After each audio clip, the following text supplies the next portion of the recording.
अस्मदाचार्यपर्यंतो वंदे गुरुं परंपरां वंदे गुरुं परंपरां। भगवत्पाद आद्य जगद्गुरूंच्या पावन चरणकमलावरती साष्टांग प्रणिपात करून श्रीमद जगद्गुरु रेणुकादी पंचाचार्य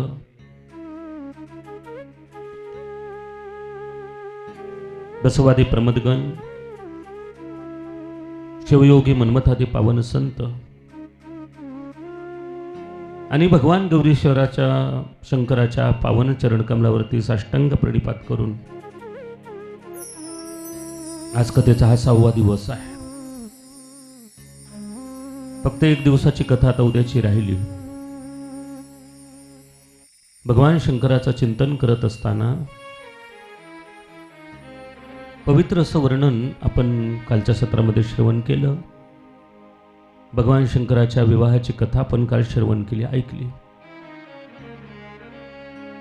भगवान शंकराचा विवाह झाला, पुढे त्यांना पुत्र संतती सुद्धा झाली। पुत्र संततीचं वर्णन करत असताना कालच्या सत्रामध्ये आपण कार्तिक स्वामी आणि गणेशाचं वर्णन पाहिलं। कालच्या सत्रामध्ये कथा श्रवण करत असताना भगवान शंकराच्या 5 पत्न्यांचं वर्णन आपण श्रवण केलं। गंगा, सती, पार्वती, अन्नपूर्णा, कालिका। 5 बायका कशा झाल्या, पत्नी कशा झाल्या, कृपा करून आम्हाला सांगा। आणि त्या पत्नीचं वर्णन करत असताना त्या पवित्र कथा सांगितल्या। पहिली पत्नी गंगा, ज्या वेळेला ब्रह्मकटकाला फोडून, आकाशाला फोडून ती गंगा माता जमिनीवरती आली, संपूर्ण पृथ्वीवरती पाणी पाणी होऊ लागलं। त्यावेळेला सगळ्या देवतांनी, सर्व देवतांनी मिळून भगवान शंकराची प्रार्थना केली की आता तुम्ही काहीतरी करा। जेव्हा विष निघालं त्यावेळेला तुम्हीच पिलं, आम्हाला सगळ्याला वाचवलं। आज डोकवरून साक्षात गंगा माता आली आहे आणि सगळीकडे पाणी पाणी झालं, तुम्ही काहीतरी करा। भगवान शंकरांनी सांगितलं ठीक आहे। गंगेला आपल्या जटामध्ये बांधलं त्यांनी, गंगेला। पण ज्या वेळेला गंगेला जटेमध्ये बांधलं त्यावेळेला गंगा माता नाराज झाल्या होत्या। भगवान शंकराने विचारलं तुला नाराज व्हायला काय झालं? कथयामी हे गंगे,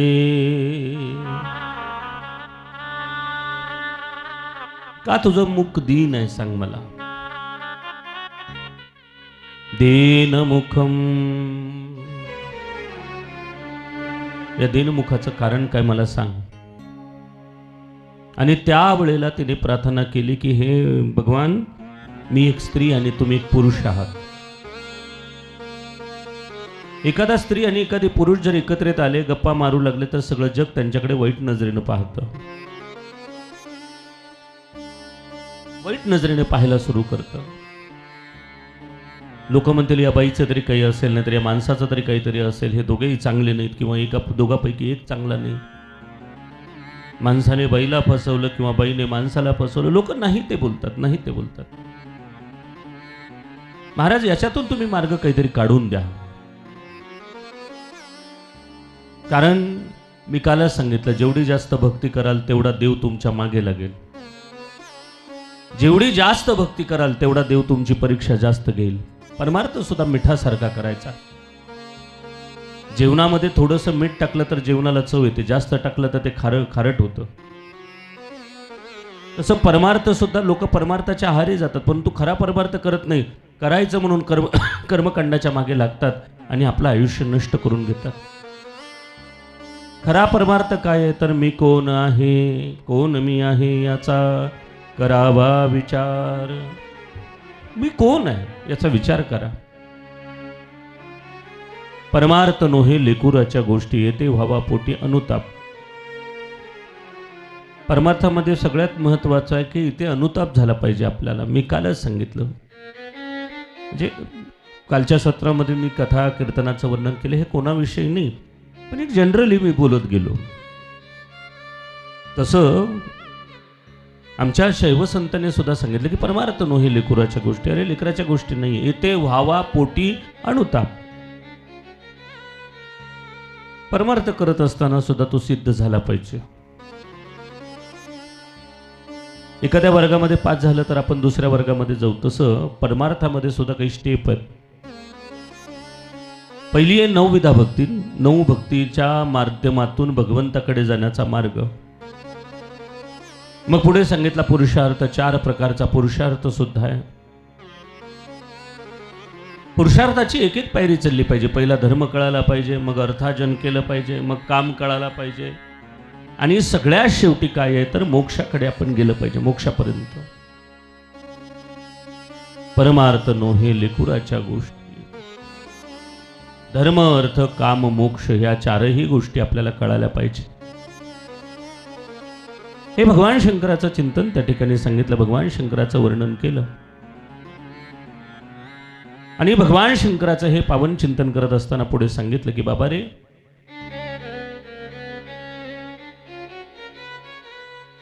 मला कृपा करून पुढची कथा सांगा.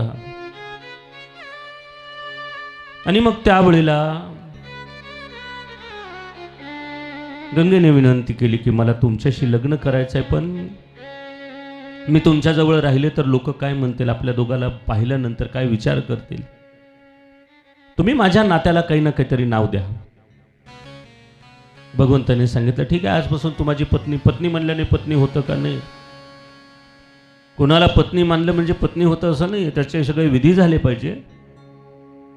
आणि मग त्यावेळेला गंगा मातेने विनंती केली की देवा, नात्याला, प्रत्येक नात्याला नाव असलं पाहिजे.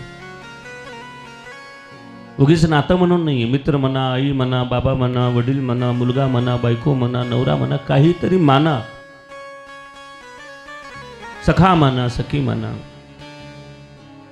ही कथा सांगत असताना एक वर्णन केलं. एक मुलगा होता छोटा, आणि तो मुलगा आई वडील नसलेला गावोगाव फिरायचा, जिथे काही खायला भेटेल तिथे जायचा. अत्यंत गरीब परिस्थिती त्या मुलाची, अत्यंत वाईट परिस्थिती त्या मुलाची. ज्या वेळेला अत्यंत वाईट परिस्थितीत तो मुलगा जायचा, कोणी खायला दिलं तर खायचा, कोणी काम सांगितलं तर करायचा. बिचारा अत्यंत गरीब परिस्थिती आहे. असं करता करता करता करता एके दिवशी एका आश्रमात गेला. गुरुजी होते तिथे. महाराजांनी त्याला पाहिलं आणि सांगितलं, बाळा, अरे कुठला आहेस तू, कुठल्या गावचा आहेस? म्हणलं मला गाव नाही. काय आहे तुझं नाव? म्हणलं मला नाव सुद्धा नाही.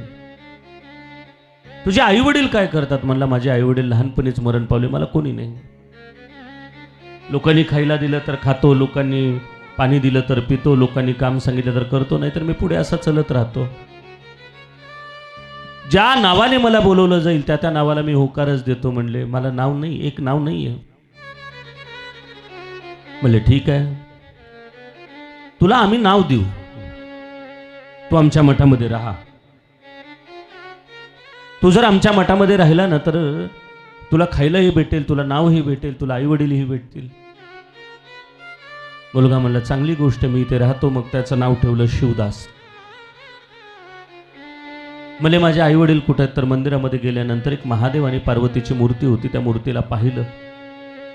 महाराजांनी सांगितलं ही तुझी आई आणि हे तुझे वडील आहेत, हे दोघे जण तुझे आई वडील. म्हणजे ठीक आहे, मी यांची रोज सेवा करू. महाराजांनी सांगितलं हो करत जा बेटा, रोज सकाळी उठत जा, याला आंघोळ घालत जा, याचे दात घासत जा, यांना नाश्ता करून देत जा, जेवू घालत जा, कपडे घालत जा, रोज झोपवत जा. आई वडिलांची सेवा केली पाहिजे. मुलगा रोज सकाळी उठायचा, आई वडिलांची सेवा करायचा, आंघोळ घालायचा, कपडे घालायचा, हार घालायचा, जेवू घालायचा. एके दिवशी गुरुजी त्याचे निघाले गावाला. कुठे? काशीला. काशीला जात असताना मुलाला बोलवलं. म्हणे दादा एक माझी विनंती. तुला काय? माझी एक विनंती आहे. म्हणले काय सांगा तर. रोज आई वडिलाची तुझ्या सेवा करत जा. म्हणलं तो तर करतोच आहे मी, आतापर्यंत केली, आताही करेल. अजून काय करायचं सांगा? तर म्हणे रोज यांना जेवल्याशिवाय तू जेवायचं नाही, एवढं वचन मला दे. गुरुजींनी वचन घेतलं, रोज या दोघाला जेव घातल्याशिवाय तू जेवायचं नाही. म्हणलं ठीक आहे, दिलं वचन तुम्हाला. दुसऱ्या दिवशी सकाळी उठला, सगळं आश्रम झाडून काढला, सडा सारवण केलं. आणि सडा सारवण केल्यानंतर स्वयंपाक तयार केला, गाईची धार काढली, गाईला खाऊ घातलं, वैरण केली, तिथलं शेण काढलं, स्वयंपाक तयार केला, 2 ताटं वाढले आणि मंदिरामध्ये घेऊन गेला आणि म्हणला माझी आई बाबा जेवायला या. कशाचा देव जेवायला येतो? आपण देवाच्या नावाने एवढं पुरण घालतो, नवीन नवीन पदार्थ करतो, देवाच्या समोर ठेवतो, देव खात नाही. देव नुसता त्याचा वास घेतो, सुगंध घेतो.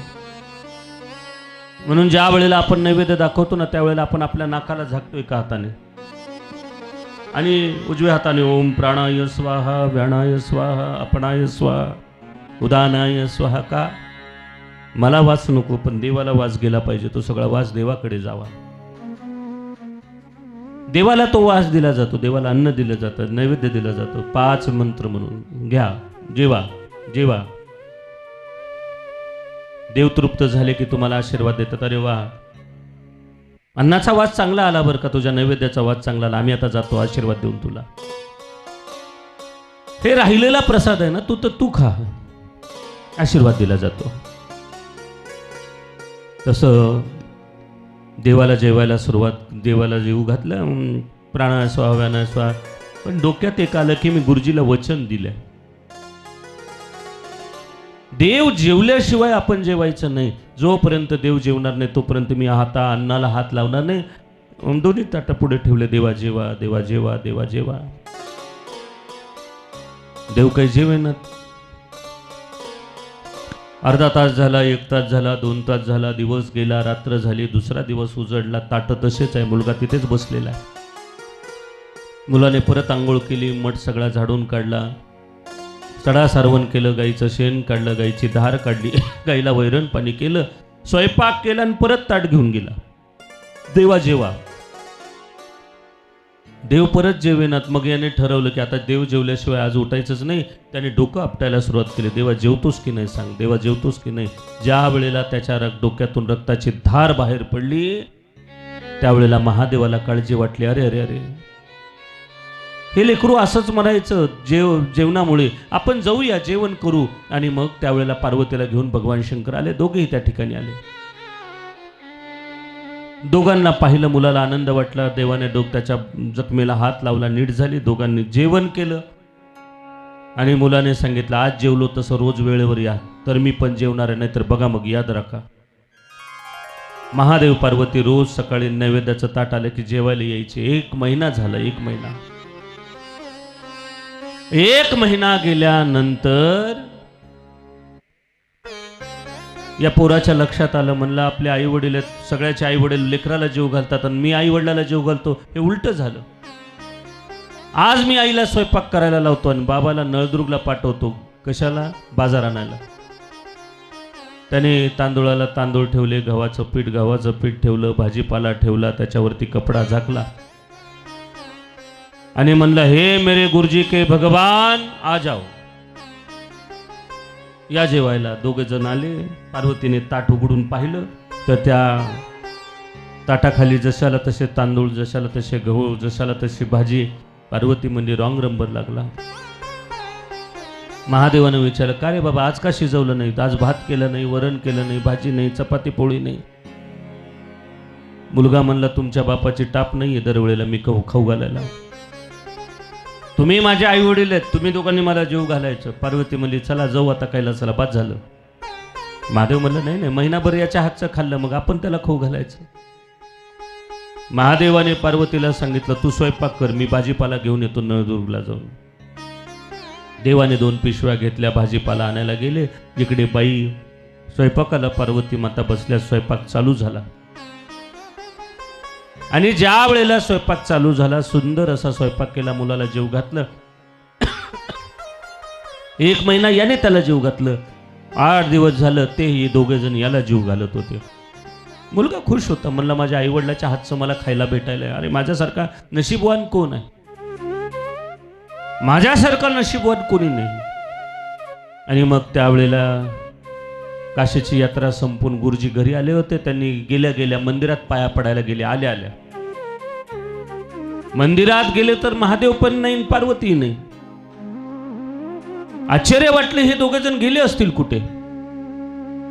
गुरुजीला वाटलं पोरानेच मूर्त्या विकल्या का काय, नाही तर फोडून टाकल्या असतील, म्हणून काठी घेतली, मुलाला मारायला निघाले. मुलगा म्हणला काय झालं गुरुजी, कशासाठी मारायला येत आहे.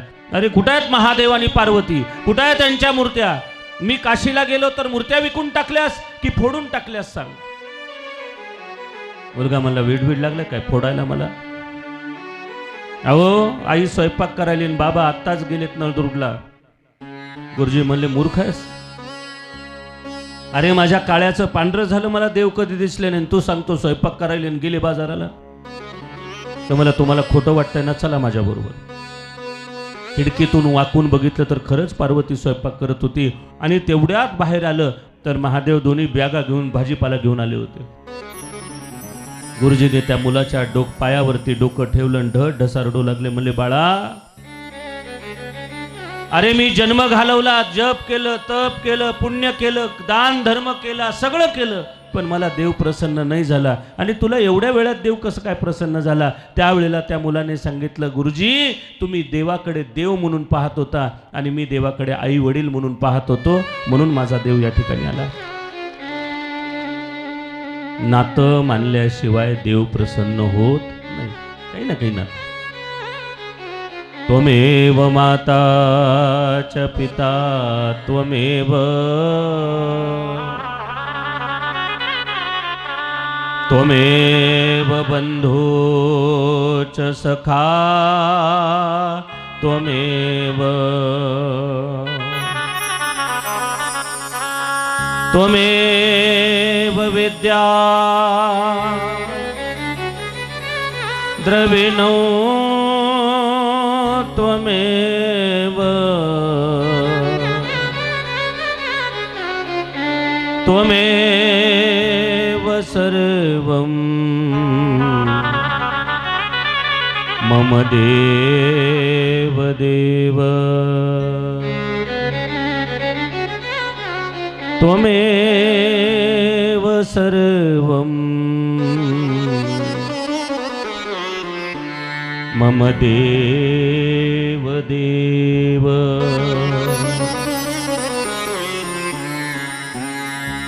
शिव माझी मा, शिव माझे माता, शिव माझा पिता, शिव माझी माता, शिव माझा पिता, शिव माझी माता, शिव माझा पिता, शिव माझे माता, शिव माझा पिता, शिव माझे माता, शिव माझा पिता, बहीण बंधू चुलता, शिव माझा, शिव माझा, बहीण बंधू चुलता,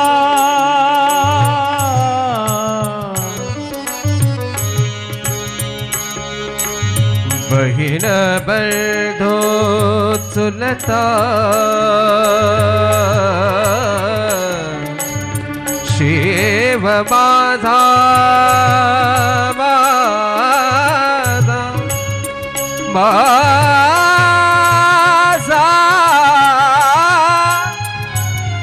माझा माझा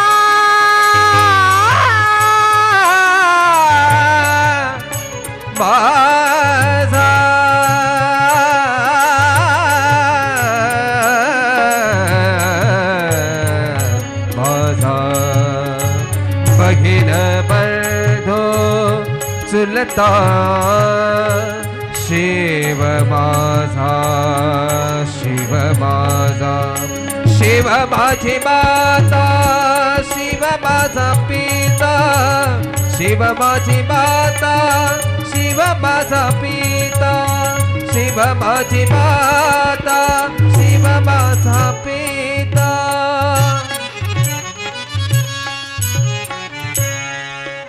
शिव माझे माता शिव माझा पिता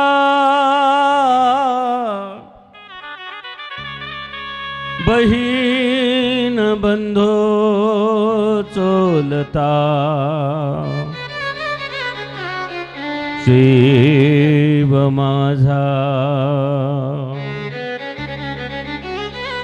बहीण बंधू चुलता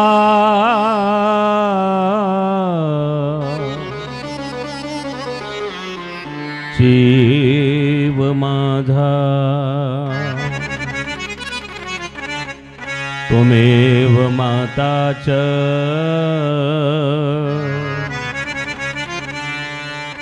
पिता त्वमेव त्वमेव बंधू च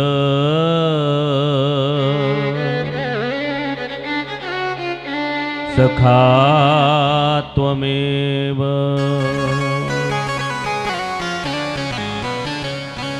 त्वमेव विद्या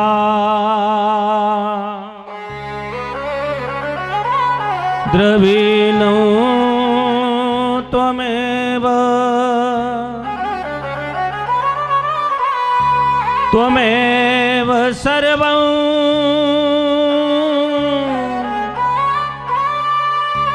मम देव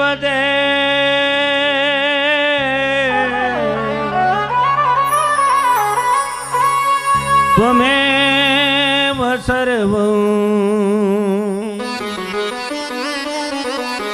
मम देव देव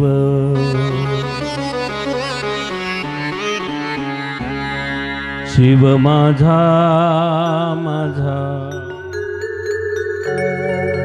माझा माझा माझा शिव माझा मी शिवाचा शिव माझा माझा माझा माझा माझा माझा मी शिवाचा जय हो शिव माझा माझा माझा माझा माझा सगळे मना प्रेमाने गाता शिव माझा मी शिवाचा शिव माझा माझा माझा माझा माझा शिव माझा मी शिवाचा सगळे टाळी वाजवत आज आणि उद्या 2 दिवस टाळी वाजवायची परत तुम्हाला परवा टाळी वाजवा कोणी म्हणणार नाही प्रेमाने जय हो.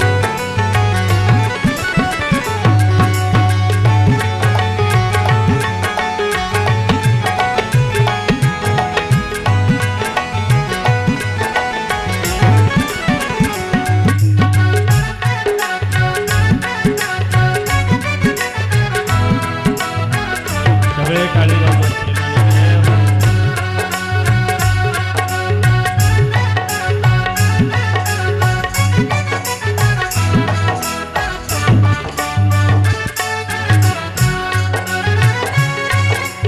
शिव माझा मी शिवाचा शिव माझा मी शिवाचा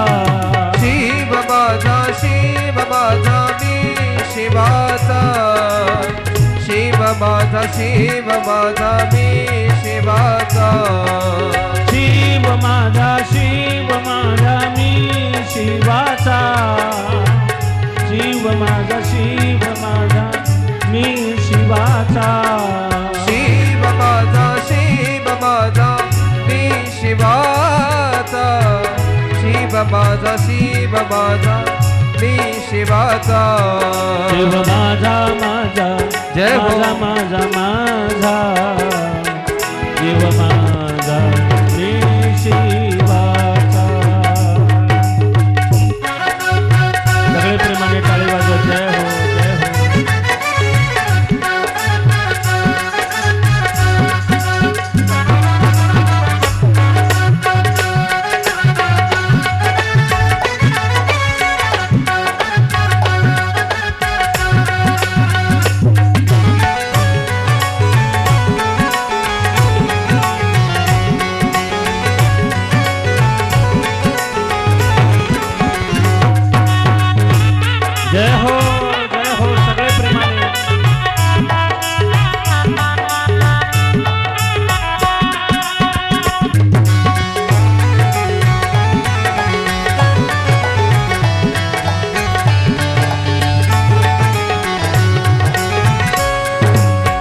सख्यानो सख्यानो सख्यानो डमरू कसा वाजतो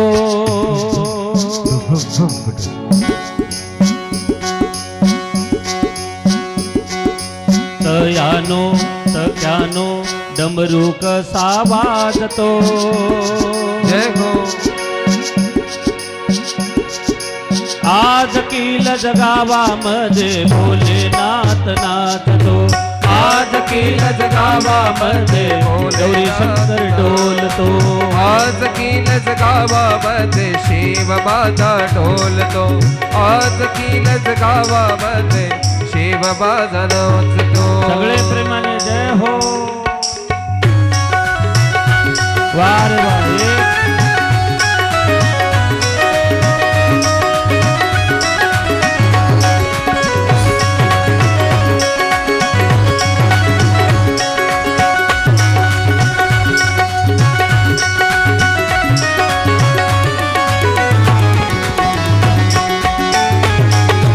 जय हो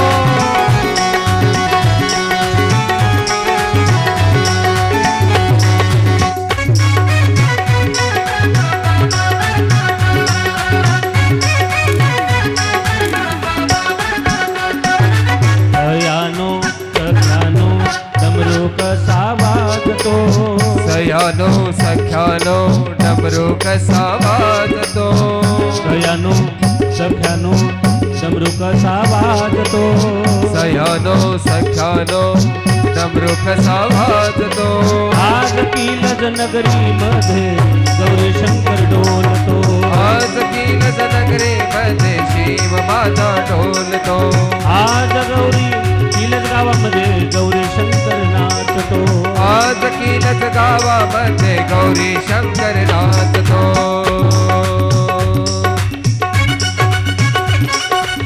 जय हो सगळे टाळे प्रेमाने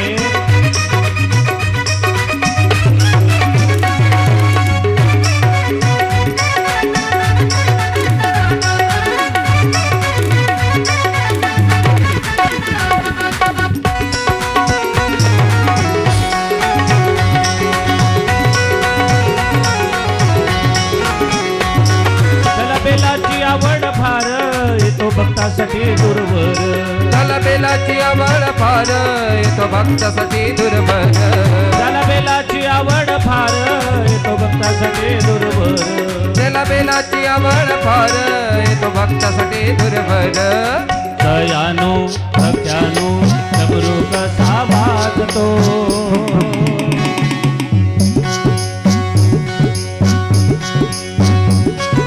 सयानो सख्यानो डमरू कसा वाजतो डम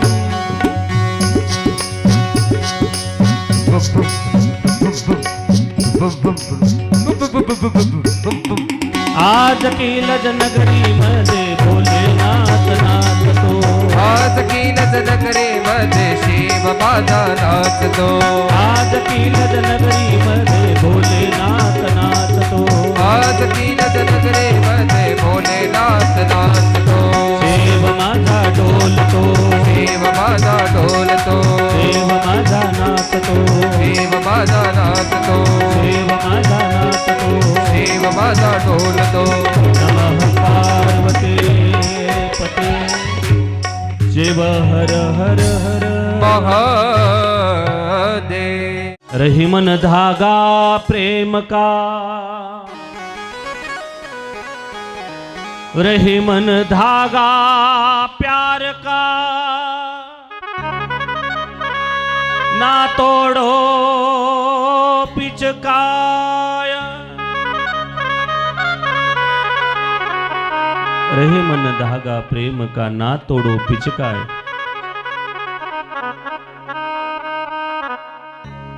ना जोडो तो पिचकाय जोडो तो गाठी पड जाय प्रेम अशी गोष्ट आहे नाही जोडलं तर कुजून कुजून कुजून जातं आणि ते जोडलं तर त्याच्यात गाठ राहते आणि मग ते गाठ राहिलेलं प्रेम काही उपयोगाचं नाही मतामध्ये शल्य ठेवून त्या नात्याला किती जपा उपयोग नाही मग रोज रोज ते तोंडात येणार एकमेकाला बोलणं होणार एखादी गोष्ट गिल्ट जर मनामध्ये असेल तर आयुष्यभर आपल्याला ते पुढे जाऊ नाही देत आज महादेव पार्वतीचं दोघाचा वाद निर्माण झाला, भांडण झालं, दोघांनी भांडण केलं. महादेवाने पार्वतीला बोलायचं नाही, पार्वतीने महादेवाला बोलायचं नाही, पण शेवटी महादेवाला वाटलं आपण कमीपणा घेऊ. नातं टिकवायला दोघांपैकी एकाने कमीपणा घेतला पाहिजे आणि शेवटी त्याने कमीपणा घ्यायचं ठरवलं. म्हणे पार्वती काय झालंय, तू कशामुळे नाराज आहे? तिने सांगितलं देवा हे सगळं जग माझ्यामुळे आहे, माझ्यामुळे. महादेव म्हणला उगाच माझ्यामुळे तूच माझ्यामुळे, सारखं माझ्यामुळे म्हणते. अरे मी आहे म्हणून तुला किंमत आहे, तुला कोण विचारलं असतं? असंच एका गावातला मोठा माणूस होता, सावकार होता, आणि त्या सावकाराचं आणि त्याच्या बायकोचं भांडण व्हायचं. सावकार म्हणायचा मी आहे म्हणून तुला किंमत आहे, तुला कोण विचारतं? तुला सावकारीन कोण म्हणलं असतं का? ते म्हणायचे मी आहे म्हणून तुम्हाला किंमत आहे. नाहीतर एखादी बाई माणसाला चार चौघात बसवू सुद्धा शकते आणि चार चौघातून तुम्हाला पाठ आहे मला सांगायची गरजच नाही. बाई माणसाला चार चौघात बसवते आणि चार चौघातून उठवायला सुद्धा बाई हुशार आहे. आज त्या सावकारीन बाईने सांगितलं माझ्यामुळे आहे तुम्ही सगळं. नवरा म्हणला कसा काय? म्हणले उद्या सकाळीच दाखवते. बाईने पुरण घातलं, पुरण तयार केलं आणि पोराला सांगितलं जा तुझ्या पप्पाला सांग पुरण वाटायला या म्हणावं. सावकार बैठकीत बसला होता, 10-15 गिराईक बसलेले, मोठे मोठे माणसं, चहा पाणी चालू, आणि तेवढ्यात पोरग पळत गेलं. बाबा चला, बाबा चला. ते पोरग गप्पच बसे ना. बापाने विचारलं कुठं जायचं ते तरी सांग. म्हणलं आईने तुम्हाला पुरण वाटायला बोलवलंय. लोक म्हणले गावचा एवढा मोठा सावकार, एवढे पैसे देणार, आणि घरात बायकोच्या हाताखाली पुरण वाटतो. याच्या तळपायाची आग मस्तकाला गेले, डोळे लाल झाले. म्हणलं आता काही सोडत नाही. म्हणलं बायकोला घरात गेला, मला तुला अक्कल आहे का नाही? अगं एवढ्या लोकांच्या देखत माझा अपमान करते. बायको म्हणली मी काय केलं? नवरा म्हणला मला पुरण वाटायला बोलवलं. तिने म्हणले अहो तसं नाही, मी पुरण मगाशीच वरवंट्यावर वाटून ठेवलंय, ते तुमच्या आलेल्या मित्राच्या हातावर वाटा, म्हणून हे पुरणाचा गोळा तुम्हाला देते. नवरा म्हणला नीट सांगता येत नव्हतं का? बाई म्हणली मीच तुम्हाला काल सांगितलं होतं, चार चौघाच्या मध्ये मी बसवू पण शकते आणि चार चौघातून उठवू शकते. बाईने ठरवलं तर ती काही पण करू शकते. बाईने जर ठरवलं ना की सप्त्याला सगळे पैसे आपणच द्यायचे, गावामध्ये मागायची गरजच काय आहे. सगळ्या महिला मंडळाने जर ठरवलं तर होऊ शकतं. सप्ताह चालू होऊन आज 6 दिवस झाले, उद्याचा एकच दिवस राहिला. तरी आपण देणगी नाही दिली. हे सप्ते कसे होणार आहेत सांगा? कुठलाही सप्ताह असो, हरिनाम असो, शिवनाम असो, गावातलं कुठे ठेवलेला सप्ताह असो, आपलं सगळ्याचं कर्तव्य. मला आनंद वाटतो की किलजमध्ये एवढे परमार्थिक लोक आहेत की वर्षामध्ये दर महिन्याला एक तरी कार्यक्रम आहे. 15-1 दिवसाला कार्यक्रम चालूच असतो. एक कार्यक्रम संपला, 15 दिवस झाले, महिना झाले की दुसरा काही ना काहीतरी कार्यक्रम असतो. भाग्यवान लोक आहेत तुम्ही सगळे. कारण भाग्यवंता घरी भजन पूजन, त्याची वाट पाहे शिवनंदन किंवा रघुनंदन. तुम्ही भाग्यवान आहेत म्हणून तुमच्या गावामध्ये सतत कार्यक्रम चालू होतात. तुम्ही सगळेजण एकत्रित येता, सगळेजण मदत करता, म्हणून चांगले चांगले कार्यक्रम होतात. आणि सगळ्या कार्यक्रमाचा कळस म्हणजे या वर्षीचा तुमचा हा शिवनाम सप्ताह झाला. सगळ्या कार्यक्रमाचा कळस ज्ञानदेवे रचिला पाया, तुका झाला से कळस. पंचाचार्य बनविला पाया, मनमत झाला से कळस. पंचाचार्यांनी पाया घालून दिला. महात्मा बसवेश्वरांनी त्याच्यावरती रोम बांधली, त्याच्यामध्ये लिंग स्थापना केली आणि त्याचा कळस माझ्या मनमताने पूर्ण केला. अरे किती सोपी गोष्ट आहे. साधू संत जे करू शकतात ते आपल्याला जमत नाही, पण आपण जर त्यांच्या मार्गाने चाललं तर निश्चित कार्यक्रम होऊ शकतो. साधं उदाहरण आहे. मला सांगा तुमच्या गावातून नळदुर्गला जायला किती वेळ लागतो गाडीने? 1 तास, अर्धा घंटा, बरोबर अर्धा तास. पण तुमच्या गावातल्या एका छोट्या मुंगीने ठरवलं की मला जायचं नळदुर्गला, ते पण चालत. किती दिवसात जाईल ती? इथून गावाच्या बाहेर गेली की मरून जाईल, पुन्हा दुसरा जन्म, पुन्हा तिथून 2-4 शेतं सोडली की मरून जाईल, पुन्हा तिचा दुसरा जन्म. असे 7 जन्म गेले तरी ती बाई नळदुर्गला नाही पोहोचू शकणार. पण तीच मुंगी जर तुमच्या अंगावर चढली, नळदुर्गला निघाली तर किती वेळेत जाईल? अर्ध्या तासात. तसं जीवाला शिवाकडे जायचं म्हणलं तर 7 जन्म जातील पण जाणार नाही. पण सद्गुरूच्या पायाला पकडलं तर गुरु जेवढ्या वेळात जातात तेवढ्याच वेळात आपण सुद्धा जाऊ शकतो. संताचे संगती मनोमार्ग गती अकळावा श्रीपती येणे पंथी, या पंथाने गेलं पाहिजे देवापर्यंत. आणि साधू संत माध्यम आहेत जाण्याचं. परमार्थ केला पाहिजे, नामस्मरण केलं पाहिजे, रोजची लिंगपूजा केली पाहिजे, भस्म लावलं पाहिजे, महादेवाच्या मंदिरात गेलं पाहिजे, गुरुमंत्राचा जप केला पाहिजे. हे सगळं करत करत शेवटी गुरुला एकच सांगायचं, गुरुराया मला तारून न्या आता.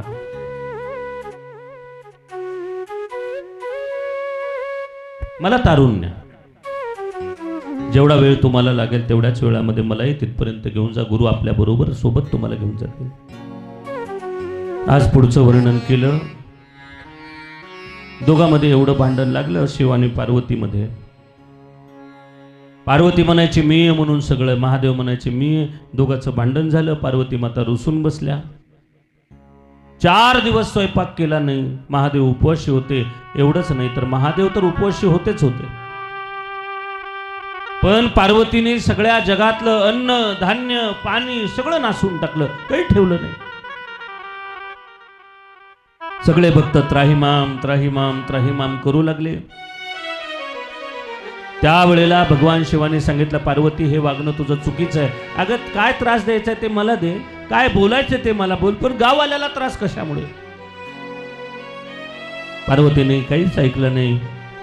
त्यावेळेला भगवंताला वाटलं आता आपणच कमीपणा घ्यावा. हातामध्ये पात्र घेतलं आणि भगवान शंकर पार्वतीच्या समोर जाऊन उभे राहिले. अन्नपूर्णे सदा पूर्णे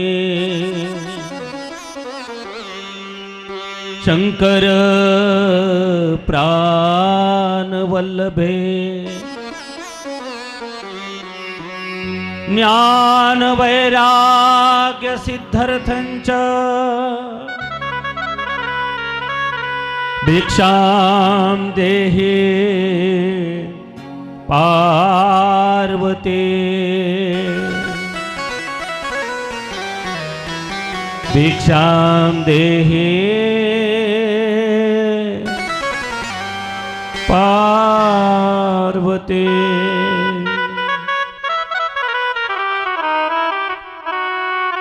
मी शरण तुला है अंबे मां. मी शरण तुला गे अंबे मां. मी शरण तुला गे अंबे मां. अंबे मां जगदंबे मां. अंबे मां जगदंबे मां. मी शरण तुला जय अंबे मां. मी शरण तुला जय अंबे मां. अंबे मां जगदंबे मां. अंबे मां जगदंबे मां. मी शरण तुला जय अंबे मां. शरण तुला जय अंबे मां.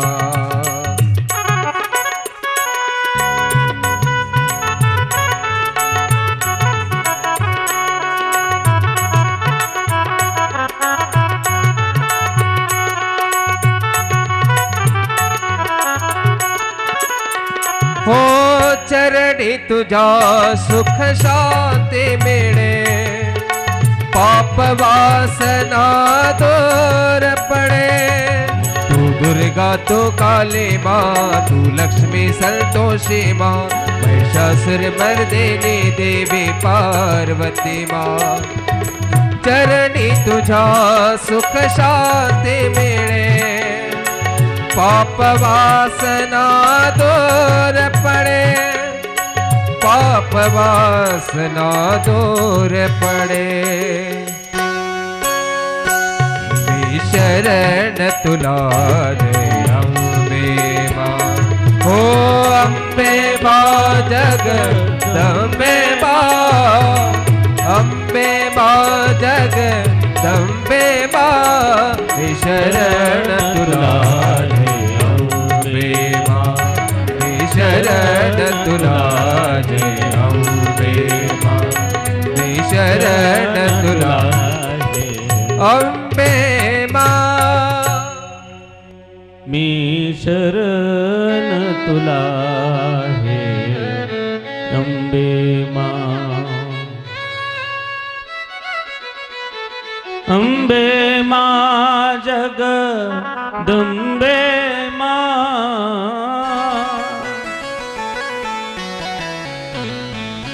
मी शरण तुला हे अम्बे माँ। चरणी तुझा सुख शांती मिळे, सद्धर्माची शुद्ध फळे। तू दुर्गा तो सरस्वती, तू काली तू भगवती। दे दर्शन तू आम्हा सर्वा। चरणी तुझा सुख शांती मिळे, सद्धर्माची गोड फळे। सद्धर्माची गोड फळे। भगवान शिवाचं वर्णन करत असताना भगवान शिवजी पार्वतीच्या दारात आले। अन्नपूर्णे सदा पूर्णे शंकर प्राणवल्लभे, ज्ञान वैराग्य सिद्धर्थंच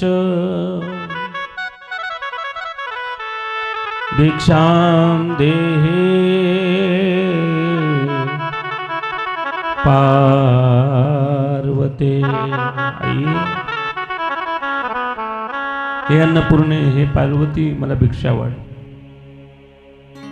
ही भिक्षा नुसती पोट भरण्याची नाही, तर ही भिक्षा ज्ञानाची वैराग्याची सुद्धा आम्हाला वाढ।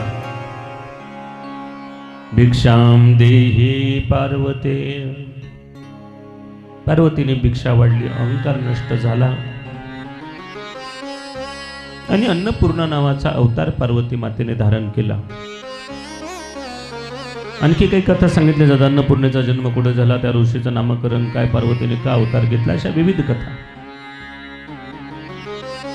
आणि मग त्यावेळेला त्या अन्नपूर्णेशी विवाह केला, अंबिकेशी विवाह केला असं वर्णन सांगतात। सगळ्यात शेवटी सांगितली कालिका। चंडमुंडन शुंभन शुंभ महिषासुराला मारण्यासाठी, रक्तपिजाला मारण्यासाठी भगवतीने जो अवतार धारण केला त्या अवताराचं नाव आहे कालिका। भगवान शंकराच्या सावलीपासून तिचा जन्म झाला। त्या कालिकेने राक्षसांना मारलं आणि ज्या वेळेला रक्तबीजाचं रक्त जमिनीवरती पडायचं त्याच्यापासून अनेक असुर तयार व्हायचे। रक्तबीजाच्या एक थेंब रक्तापासून 1000 राक्षस तयार व्हायचे, 1000। त्या ठेवा रूम मध्ये एकमेकाला जेवढं मारू वाटेल तेवढं राग काढायचं, पण बाहेर येताना हसतच यायचं, बोलतच यायचं। मध्ये काय झाले हे लोकांना कळू नाही द्यायचं। पण आजकाल असे लोक नाही। माणसं जमले की नवरा त्याचा अपमान करेल, माणसं जमले की बायको त्याचा अपमान करेल, आणि माणसाला अपमान सहन नाही होत। कर्म ते एवढे चांगले असले पाहिजेत त्यावेळेला माणूस अपमानित नाही होणार। ज्या वेळेला कर्म चांगलं होतं त्यावेळेला त्याला अपमान करायची गरजच काय। आज ज्या वेळेला स्पर्श झाला पार्वतीचा, पार्वती रडू लागल्याने मग महादेवाने सांगितलं काळजी करू नको, या अवताराला कालिका अवतार असं म्हणतील. नवऱ्याची जागा नेहमी पत्नीच्या हृदयामध्ये असते, पत्नी नेहमी पतीच्या पायाजवळ असते, पण आज मी तुझ्या पायाजवळ आहे हे प्रतीक नाही आहे की मी लहानपणा घेतला तू मोठी झाली, असं काही नाही आहे. एक प्रतीक आहे की या सगळ्या जगाला कळालं पाहिजे की नवरा सुद्धा आपल्या बायकोचा राग जावा म्हणून काय करू शकतो हे सगळ्या जगाला कळावं, म्हणून मी तुझ्या समोर झोपलो. एका पतीचं कर्तव्य काय आहे? जो पत राखतो ना त्याला पती म्हणतात. आपल्या बायकोची पत राखतो, इज्जत राखतो, तिला पती म्हणायचं. आणि जी नवऱ्याचं पतन होऊ देत नाही तिला पत्नी म्हणतात. नवऱ्याचं पतन नाही होऊ द्यायचं, नवऱ्याला एखादं व्यसन नाही लागू द्यायचं, नवऱ्याला वाईट मार्गामध्ये नाही जाऊ द्यायचं, नवऱ्याला आपल्यापासून दूर नाही जाऊ द्यायचं. नवरा आपल्यासारखा राहायला पाहिजे, परमार्थाची आवड असणारा, परमेश्वराचं नामचिंतन करणारा, परमेश्वराच्या नामचिंतनामध्ये एकरूप राहणारा असा पती असला पाहिजे. पतन होऊ देत नाही ती पत्नी आणि पत राखतो तो पती. सतीने सांगितलं होतं महादेवाला, पत राखो ना राखो तिहारे मर्जी,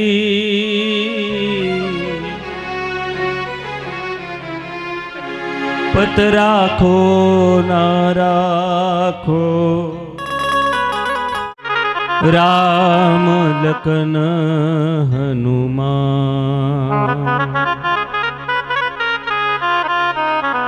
आयुष्यात कोणाची निंदा हो, पण आईची, बहिणीची, बायकोची आणि मुलीची निंदा कधी नाही झाली पाहिजे. मुलगी लक्ष्मी रूप आहे.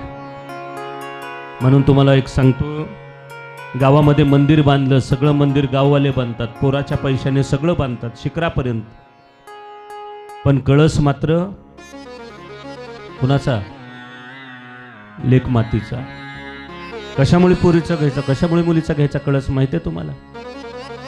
मुलगी म्हणजे लक्ष्मी आहे, आणि लक्ष्मी जशी चमकत असते ना, जसं लक्ष्मीचा झगमगाट असतो ना, तसं आमच्या गावामध्ये लिकीचा झगमगाट राहावा, लक्ष्मीचा झगमगाट राहावा म्हणून लिकीच्या पैशाने कळस बसवला जातो. पाया गाववाल्याने बांधायचा, मंदिर गाववाल्याने बांधायचं, मूर्त्या गाववाल्याने आणायच्या, पण कळस बसवायला लिकीचा पैसा आणि मूर्त्या बसवायला, कळस बसवायला संन्यासी तिथे आणायचा. हे कशासाठी? असं म्हणतात की कळस बसवणाऱ्याचं वंश बुडून जातो म्हणून संन्याशाला बोलवतात. परवा एक जणांनी मला विचारलं, म्हणे बाबा लग्नावाला माणूस का चलत नाही कळस बसवायला, संन्याशीच का पाहिजे? मी त्याला सांगितलं, बाबा जर संन्याशीवरून पडला आणि मेला तरी कोणी सुद्धा त्याच्यासाठी रडणार नाही म्हणून संन्याशी आणतात. अरे जर एखादा लग्नावाला मेला, वर गेला आणि मेला तर लेकरं मागं रडतील, बायको मागे रडेल, आई मागं रडेल, पण संन्याशीच वरून मेला तर काय उपयोग? विनोदाचा भाग सोडा, हा विनोद आहे, हे सत्य नाही आहे. पण वैराग्यवानाच्या हाताने, ज्ञानी लोकांच्या हाताने, विद्वान माणसाच्या हाताने देव बसवला जातो, कारण त्या देवाला देवत्व निर्माण करण्यासाठी त्याचा त्याग महत्वाचा असतो. हे सगळं काही कथा तिथे वर्णन केल्या जातात. 5 अवतार. मी काल खंडोबाच्या 5 बायका सांगितल्या. अजामळ गेला अडवायला, अरे माझी मुलगी कुठं नेला? ते म्हणलं तुला मगाच सांगितलं होतं, सगळं गुत्त दे. गोंगडीवर बसलेली माशी सुद्धा माझी, आता ही मुलगी आहे ही सुद्धा माझीच. अजामेळाने सांगितलं अशी मुलगी नेऊ नको, न्यायचे तर लग्न करून ने. आणि त्यावेळेला भगवंताने तिच्याशी विवाह केला. अशी कथा मल्हारी मार्तंड पुराणामध्ये काही वेगवेगळ्या कथा सांगितल्या जातात, काही लोककथा सांगितल्या जातात. ही दुसरी बायको. खंडोबाची तिसरी बायको कोण? तर रंभाई, जी शिंप्याच्या घरामध्ये जन्माला आली होती. देव रोज नवीन नवीन कपडे घालायची, त्याला हौस. रोज ते टेलरला नेऊन द्यायचे कपडे, ते आणायचे, टेलरला नेऊन द्यायचे. एके दिवशी टेलर म्हणलं, ए बाबा हे रोज रोज कपडे शिवणं मला होत नाही, एखादी टेलरिंग बायको कर. त्यावेळेला देव म्हणलं देऊन टाक तुझी मुलगी. आणि मग ती मुलगी केली रंभा नावाची. किती झाल्या? हां मोजा तुम्ही. आपण नाही गेलं लग्नाला तरी चले, पण मोजायला काय बिघडतं? 4थ्या बायकोचं नाव आहे फुलाबाई, फुलाई. ही माळ्याच्या घरामध्ये जन्माला आली होती. देवाला रोज गजरे बनवून देण्यासाठी कोणाकडून आणायचे, त्याच्यापेक्षा बायकोच केली. किती झाल्या? 4. आणि 5वी बायको चांदाई जी बागवानाच्या घरी, काही लोक मुस्लिम समजतात, बागवानाच्या घरची केली, तिचं नाव आहे चांदाई म्हणून मुस्लिम लोक त्याला मल्लू खान म्हणतात. अशी एक लोककथा सांगितली जाते, कुठल्या ग्रंथामध्ये नाही पण काही लोककथेमध्ये त्याचं महत्त्व सांगितलं जातं. अशा खंडोबाच्या 5 बायका झाल्या. काल ज्याने जन्म घेतला त्या गणपतीच्या सुद्धा किती बायका? किती सांगा बरं, कुठल्या कुठल्या? गणपतीच्या बायका किती? 2. एकीचं नाव रिद्धी, दुसरीचं नाव पाठ आहे सगळ्याला. रिद्धी आणि सिद्धी ह्या त्याच्या 2 बायका होत्या. आता जुळ्या झाल्या की त्या दोघीचं नाव ठेवतात. वेगवेगळं ठेवलं पाहिजे. शिवपुराणामध्ये रिद्धी सिद्धी नाही सांगितलं, सिद्धी आणि बुद्धी सांगितलं. रिद्धी हा प्रकार नाही सांगितला, रिद्धीच्या ऐवजी बुद्धी सांगितली आणि सिद्धीच्या जागी सिद्धी सांगितली. अशा 2 पत्न्या सांगितल्या. गणपतीने सुद्धा 5 लग्न केले. 5. रिद्धी, सिद्धी, श्री, तुष्टी, पुष्टी, 5 बायका. त्या रिद्धी सिद्धी नावाच्या बायकाला एक मुलगा झाला. त्या मुलाचं नाव काय माहित आहे? त्या मुलाचं नाव आहे शुभ आणि लाभ, म्हणून घराच्या बाहेर शुभ लाभ लिहितो. हे गणपतीची 2 मुलं. त्या दोन्ही मुलाला एक मुलगा झाला. त्यांचं नाव आहे मोद, प्रमोद. मोद नावाच्या मुलाला एक मुलगी झाली, तिचं नाव आहे संतोषी. संतोषी माता माहिती आहे ना, शुक्रवार करतात लोक, पांढरच खायचं, आंबट खायचं नाही, पांढरं सगळ्या गोष्टी घालायच्या. हे संतोषी मातेचं व्रत करतात. ते जय जय संतोषी माता, मैं तो आरती उतारो रे संतोषी माता के. जय जय संतोषी माता, जय जय माँ. जय जय संतोषी माता, जय जय माँ. आरती उतारो रे संतोषी माता के. जय जय संतोषी माता, जय जय माँ. जय जय संतोषी माता, जय जय माँ. बड़ी ममता है, बड़ा प्यार माँ की आँखों में, माँ की आँखों में. बड़ी ममता है, बड़ा दुलार माँ की आँखों में, माँ के आँखों में. हो क्यों ना देखो बार बार माँ की आँखों में, माँ के आँखों में. हो नृत्य करो झूम झूम, झम झम झम झूम झूम. नृत्य करो झूम झूम, झम झम झम झूम झूम. झांकी निहारो रे, हो मैया तेरी झांकी निहारो रे. मैं तो आरती उतारो रे संतोषी माता की. जय जय संतोषी माता, जय जय माँ. जय जय संतोषी माता, जय जय माँ. जय जय संतोषी माता, जय जय माँ. जय जय संतोषी माता, जय जय माँ. मैं तो आरती उतारू रे संतोषी माता के. जय जय संतोषी माता, जय जय माँ. जय जय संतोषी माता, जय जय माँ. या 5 बायका, 2 मुलं, 2 नातू, 2 पत्तू, 1 खापरपंतू नावाची मुलगी संतोषी.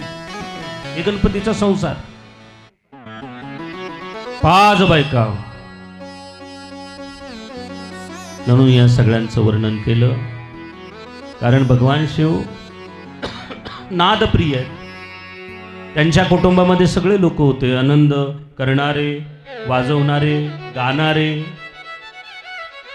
भगवान शिव नादप्रिय, त्यांना नाद आवडतो. महादेवाच्या मंदिरात घंटा वाजवला जातो, शंख वाजवला जातो, डमरू वाजवला जातो. भगवान शंकराच्या मंदिरात वेगवेगळे वाद्य वाजवलं जातात. वाद्य नसेल तर कमीत कमी तांब्यामध्ये चमचा घालून वाजवलं, तेही नसेल तर तोंडामध्ये बोट घालून बम बम बम बम बम बम असं करतात लोक. का? तो नादप्रिय आहे.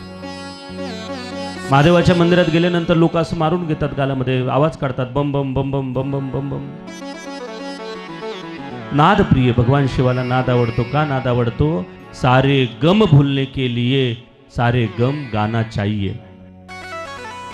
जीवनातले सारे गम भूलने के लिए सारे गम गाना चाहिए. गाना आए ना आए लेकिन गाना चाहिए.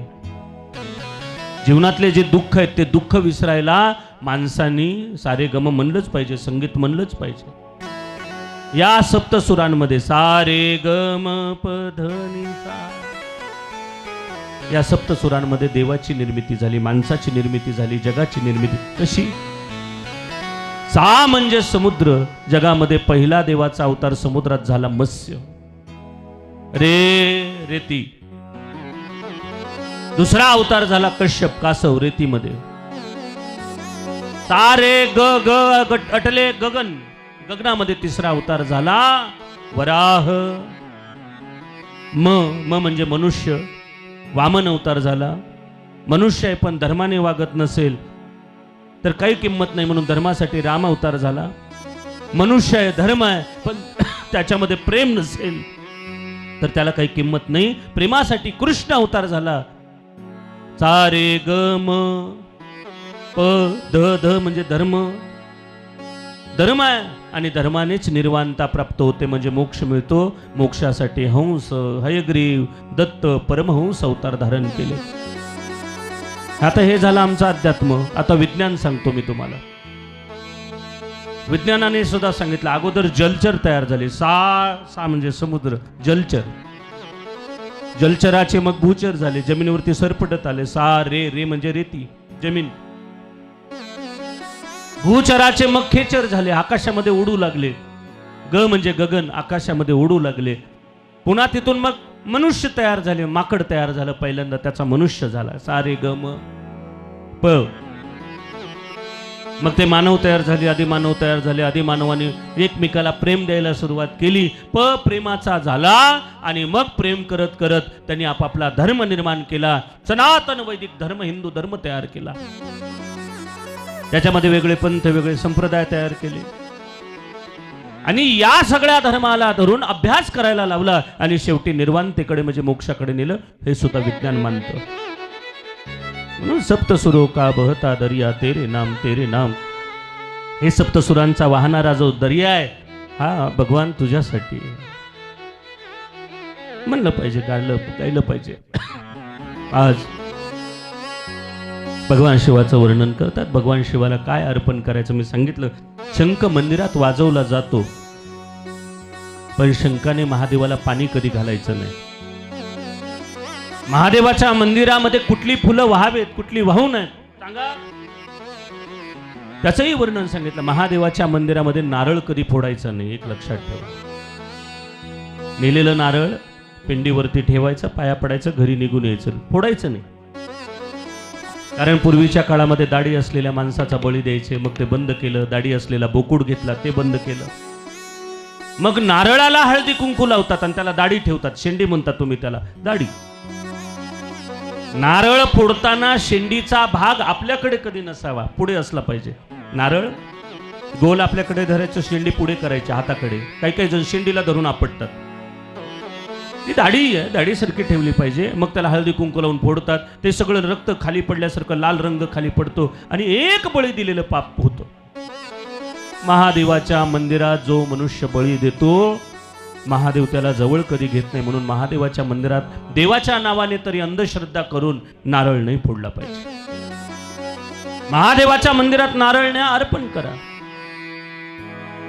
महादेवाला नारळाचं पाणी नाही घालायचं. श्रीफळाचं जे कच्चं नारळ आहे त्याचं पाण्याने अभिषेक चालतो, पण नारळ फोडून काही काही लोक फोडायचं आणि देवाला पाणी व्हायचं, हे चुकीचं आहे. महादेवाच्या मंदिरामध्ये काही गोष्टी चुकीच्या नाही करायच्या. हळदी कुंकू महादेवाला नाही लावायचं. कुंकुम चंदन लेपित लिंगम. कुंकुम म्हणजे केशर चंदनामध्ये घालून ते उघडायचं आणि त्याचा गंध लावा, भस्म लावा. पण महादेवाला हळदी कुंकू नाही लावलं पाहिजे. अजून काय काय नाही तर मी त्या दिवशी बोलत बोलत तुम्हाला 12 पत्र सांगितले होते बेलाचे, कुठले कुठले व्हायचे, का व्हायचे, कसे व्हायचे, कृपा करून आम्हाला सांगा. काही जणांचा प्रश्न होता, महाराज त्या दिवशी तुम्ही सांगता सांगता थांबले, मग आमच्या लक्षात नाही राहिलं, आम्हाला एकदा ते कृपा करून सांगा की महादेवाला 12 पत्री का व्हायचं, कुठल्या व्हायच्या. बेलाचं पान नसेल तर काय वाहिलं म्हणजे मन आपल्याला ते प्राप्त होतं. तर बिल्व तुलसे निर्गुंडे अपामार्ग कपितकोव शमी अमलकंच दुर्वा अष्टबिल्व प्रकीर्तिता. महादेवाला पहिलं व्हावं बेलाचं पान. मी सांगितलं उलटं व्हायचं, सवासं व्हायचं नाही, अंगठा लावायचं नाही. बेलाचं पान वाहताना अंगठा कधी नाही लावायचा, तोडताना नख नाही लावायचा आणि वाहताना अंगठा नाही लावायचा. काही काही जण असं धरून वाहताना ते नाही व्हायला पाहिजे. महादेवाला बेलाचं पान वाहताना या 2 बोटात धरायचं. या 2 बोटात धरलं तर कात्री होते, या 2 बोटात धरलं कात्री होते, या 2 बोटामध्ये निषिद्ध आहे. म्हणून या 2 बोटाला मान्यता दिली. बेलाच्या पानाचं टोक आपल्याकडे, बेलाच्या पानाचं देठ पुढच्या बाजूला, बेलाचं पान उलटं, या 2 बोटामध्ये धरून ओम नमः शिवाय म्हणत पिंडीवर मध्यभागी ते वाहून टाकायचे. हे 2 बोट. चार दीपिका नावाच्या ग्रंथामध्ये सांगितलं शिव बिल्व अधोमुखम, शिव बिल्व पत्र अधोमुखम. बेलाचं पान नेहमी उलटं व्हायला पाहिजे, अधोमुख. पुन्हा सांगितलं बेलाचं पान नाही भेटलं तर म्हणे तुळशीचं पान डोक्यावर नाही, पायाच्या जवळ. कारण मी सांगत असतो तुळशीच्या खाली महादेव कधी नाही ठेवायचा, महादेव घरात ठेवायचा. काही काही लोक आता ते नवीन संप्रदाय निघालेत की महादेव घरात नाही ठेवायचा, स्मशानाचा देव आहे आणि चांगलं नसतो, महादेवाचा फोटो घरात नसावा, नागाचाच फोटो घरात नसावा. अरे बरं, नागाचा नाही ठेवायचा, महादेवाचा नाही ठेवायचा का तुझा लावून ठेवायचा. एक बाई माझ्याकडे आली, मला म्हणली महाराज आणि आम्हाला सांगितलं की घरात 2 देव नसावेत. 2 देव मी काढून टाकले सगळे. म्हणले एक एक डबा काढला, डब्यात भरून ठेवला. म्हणलं बाई, एक मुलगा झाला तर दुसरा मुलगा पाहिजे. एका बाईला लेकरू नाही झालं तर दुसरी बायको करतात. एक अंगठी घेतली तर दुसरी अंगठी पाहिजे. एका हातामध्ये कडं केलं तर दुसऱ्या हातात पाहिजे. एक साडी घेतली आणि चांगली वाटली तर दुसरी तिच्या बरोबर घेऊ वाटते. मग 2 देवाने तुझं बिघडलं कुठं सांग. अरे तुम्हाला 2 डोळे दिले ना, मग एक डोळा देवाने घेतला तर बिघडेल का देवाचं. तुम्हाला 2 कान दिले, एक देवाने कान बंद पाडला तर बिघडलं का तुमचं. तुम्हाला 2 डोळे पाहिजे, 2 कान पाहिजे, नाकाला 2 छिद्र पाहिजे. मग 2 देव झालं तर तुमचं बिघडलं कुठे सांगा. घरामध्ये 2 असू दे, 4 असू दे, 5 असू दे, बिघडलं कुठे. अरे सगळ्या देवाची पूजा करा, बिघडलं कुठे. ते नवीन नवीन नवीन नवीन अर्ध्या हळदीने पिवळे झालेले काही लोक असतात ना, ते काहीतरी कुणाचं तरी ऐकायचं, ते पुढे तसंच सांगायचं. असं नका करू. अगोदर अभ्यास करा. मी तेवढ्यासाठीच काल सांगितलं होतं, अभ्यास करा. सगळे पुस्तकं वाचा. कर्मप्रकाशाची काही पुस्तकं आहेत, निर्णय सिंधू आहे, धर्म सिंधू आहे, त्याच्यामध्ये काही सांगितलं आहे. अनेक विद्वान लोकांनी ज्ञानाच्या गोष्टी सांगितल्या, त्या आपण सांभाळल्या पाहिजे. आपल्या मनाला येईल ते आपण लोकांना सांगितलं तर आपण आपला पापाचा घडा भरतो, आपण खड्ड्यामध्ये पडतो. म्हणून मी सांगत असतो की आपल्या मनाचं नाही, कुठेतरी त्याचं प्रमाण आहे का. मी पहिलं सांगायचो असं, देवीलाचं पान उलटं नाही व्हायचं, देवाला शिरात टोचत असतील. पण ज्या वेळेला मला पुस्तकामध्ये भेटलं तेव्हा मी कानाला हात लावला, सांगितलं आतापासून चुकलं देवा. अरे मला वाटलं होतं की जर सवासं पान वाहिलं तर तुझ्या अंगाला ते टोचेल, म्हणून उलटं पान वाहिलं पाहिजे असं मी लोकांना सांगायचो. पण तुझं प्रमाण मला मिळालं. शिव बिल्वपत्र अधोमुखम. कारण सगळ्या गोष्टीला प्रमाण असलं पाहिजे. मी जेव्हा नवीन नवीन कीर्तन करायचो, मला हे संगीत, पेटी, तबला काही माहीत नव्हतं. कीर्तनाला तर मी उभा राहिलो पहिल्यांदा. मला काही लोकांनी येऊन विचारायचं, महाराज किती मध्ये लावायचं. मी म्हणायचो जेवढ्याला लागते तेवढ्याला लावा. काय माहिती स्वर कितीचा असतो, कुठला असतो. पण आज जर थोडंसं कमी जास्त झालं की लगे कानाला हात पकडतो, कान पकडतो हाताने की बाबा चुकलं, आपला इथे स्वर पडला. म्हणून सांगत असतो, स्वरात नाही आलं तरी चलेल पण जोरात करत जा, पण मागे हटायचं नाही. भगवंताच्या नामासाठी स्वरात नाही तर नाही, जोरात केलं पाहिजे. शंकराला माझा, भोड्याला माझा, महादेवाला माझा, आवडते बेलाचे पान पान आवडते बेलाचे पान जय हो शंकराला माझा भोळ्याला माझा महादेवाला माझा आवडते बेलाचे पान पान आवडते बेलाचे पान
हल्लं नाही डुललं नाही तर नदी त्याला बरोबर घेऊन जाते पण जे झाड हलतं डुलतं ना नदी त्याला घेऊन नाही जात तसं जे लोक नुसते दगडासारखे उभे आहेत झाडासारखे ते सगळे लोक वाहून जातात या संसारामध्ये पण जे लोक हलतात डुलतात ना ते लोक महादेव त्यांना घेऊन जातो बघू आता किती किती जणाला महादेवाकडे जायचं प्रेमाने जय हो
एकाला जावायला एका सासऱ्याला आणि सुनेला एका ठिकाणी नाही ठेवत.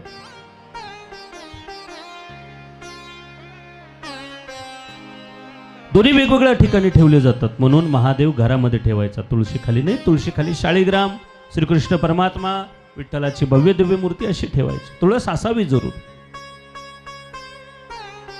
तुळशीची पानं करोनामध्ये लोकांना माहीत झाले की काढा पिल्याशिवाय नीटच नाही झाले लोक. शरीरातलं ऑक्सिजन वाढण्यासाठी तुळशीची पानं असतात, ते खाल्ली पाहिजे, त्याची लावली पाहिजेत. म्हणून वारकरी संप्रदायामध्ये तुळशीच्या माळा घातल्या जातात. माझ्या भक्ताला कुठलाही त्रास होऊ नये. आता बद्रीनाथला जे लोक गेले ना, तिथे 2 डोंगर आहेत. एकाचं नाव नर आहे, एकाचं नाव नारायण आहे. नर नावाच्या पर्वतावर सगळे झाडं गोकर्णीचे. ज्या स्त्रीला पुत्र नाही होत त्याला ते गोकर्णीचं बी खाऊ घालतात. आणि एका डोंगरावरती सगळी नारायण नावाच्या पर्वतावर सगळे तुळशीचे झाड आहेत. इथपर्यंत आलेल्या भक्ताला श्वास भेटावा म्हणून देवाने हे सगळं करून ठेवलं. अरे निसर्ग म्हणजेच देव आहे, देव म्हणजेच निसर्ग आहे. एवढी सगळी कल्पना माझ्या देवाने त्या काळात करून ठेवली तुमच्यासाठी.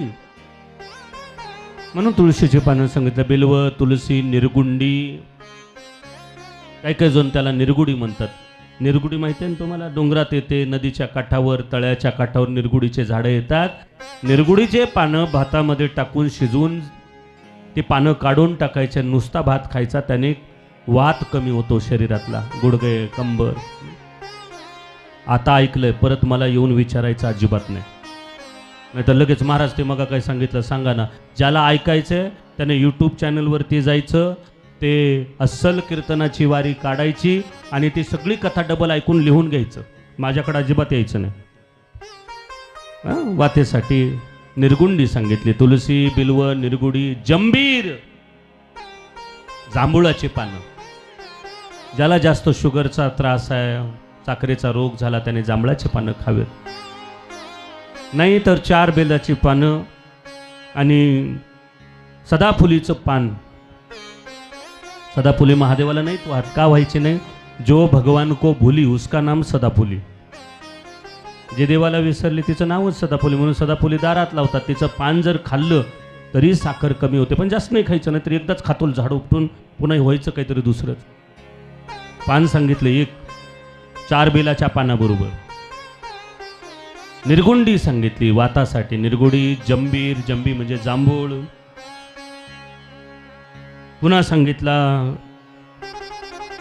भांग, अफू.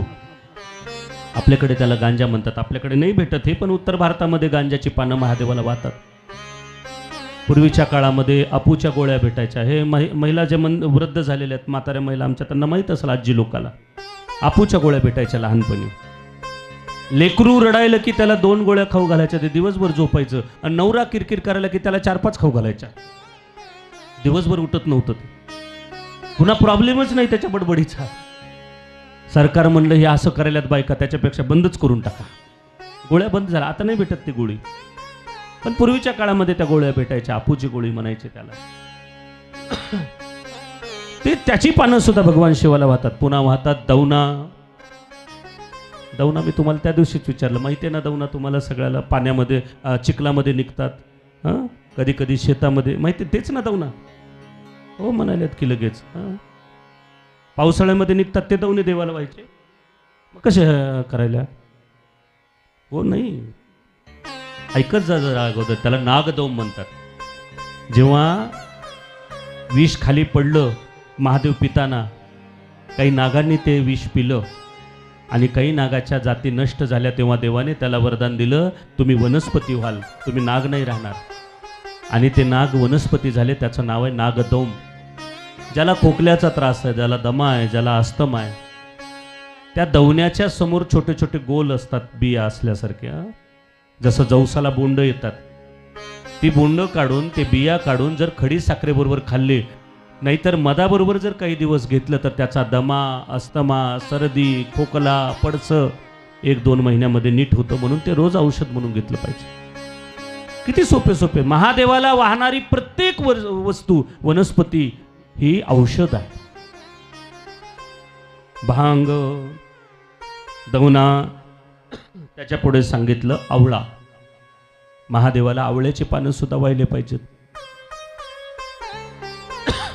इम्युनिटी वाढते, शरीरामध्ये शक्ती वाढते. आवळ्याची पानं भगवान शंकराला वाहिली पाहिजे. कवट सांगितलं. कवट माहिती आहे ना सगळ्याला? माहिती आहे का कवट? हो म्हणा, नाही तर नाही तरी म्हणा. माहिती आहे का? नाही. कवटाचं झाड माहित नाही? मोठंच्या मोठं वर कवट येतं, ते फोडायचं, त्याच्यात गुळ घालायचा, मग खायचं. काय म्हणतात त्याला इकडे? हा, कवट म्हणतात. अजून काही नाव आहे त्याला? उंच झाडाला गोल गोल येतात ते पांढऱ्या पांढऱ्या रंगाचे, ते फोडायचं, वरचं टर्पल असतं कडक, मग मध्ये ते पिकलेलं कवट काढायचं, त्याच्यात गुळ घालायचं. काय म्हणतात? काहीतरी नवीन नाव असेल तुमच्याकडे. असो. हा, कवटच का? हां. मी गेलतो कोकणामध्ये कार्यक्रमाला, आणि कवट खाल्ल्याशिवाय शिवरात्र सुटत नाही. थोडा आवाज वाढवला. मी एका बाईला म्हणलं, मावशी तुमच्याकडे कवट भेटतं का? ती माझ्या तोंडाला बघतच बसली. मी म्हणलं, अहो मावशी कवट भेटतं का? म्हणजे भेटतंय. कशाला पाहिजे? मला आज शिवरात्र आहे, शिवरात्र कवट खाल्ल्याशिवाय सुटत नाही.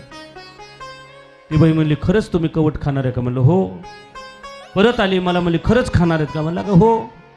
परत येऊन सांगितलं, खरंच खाणार आहेत का? म्हणले हो.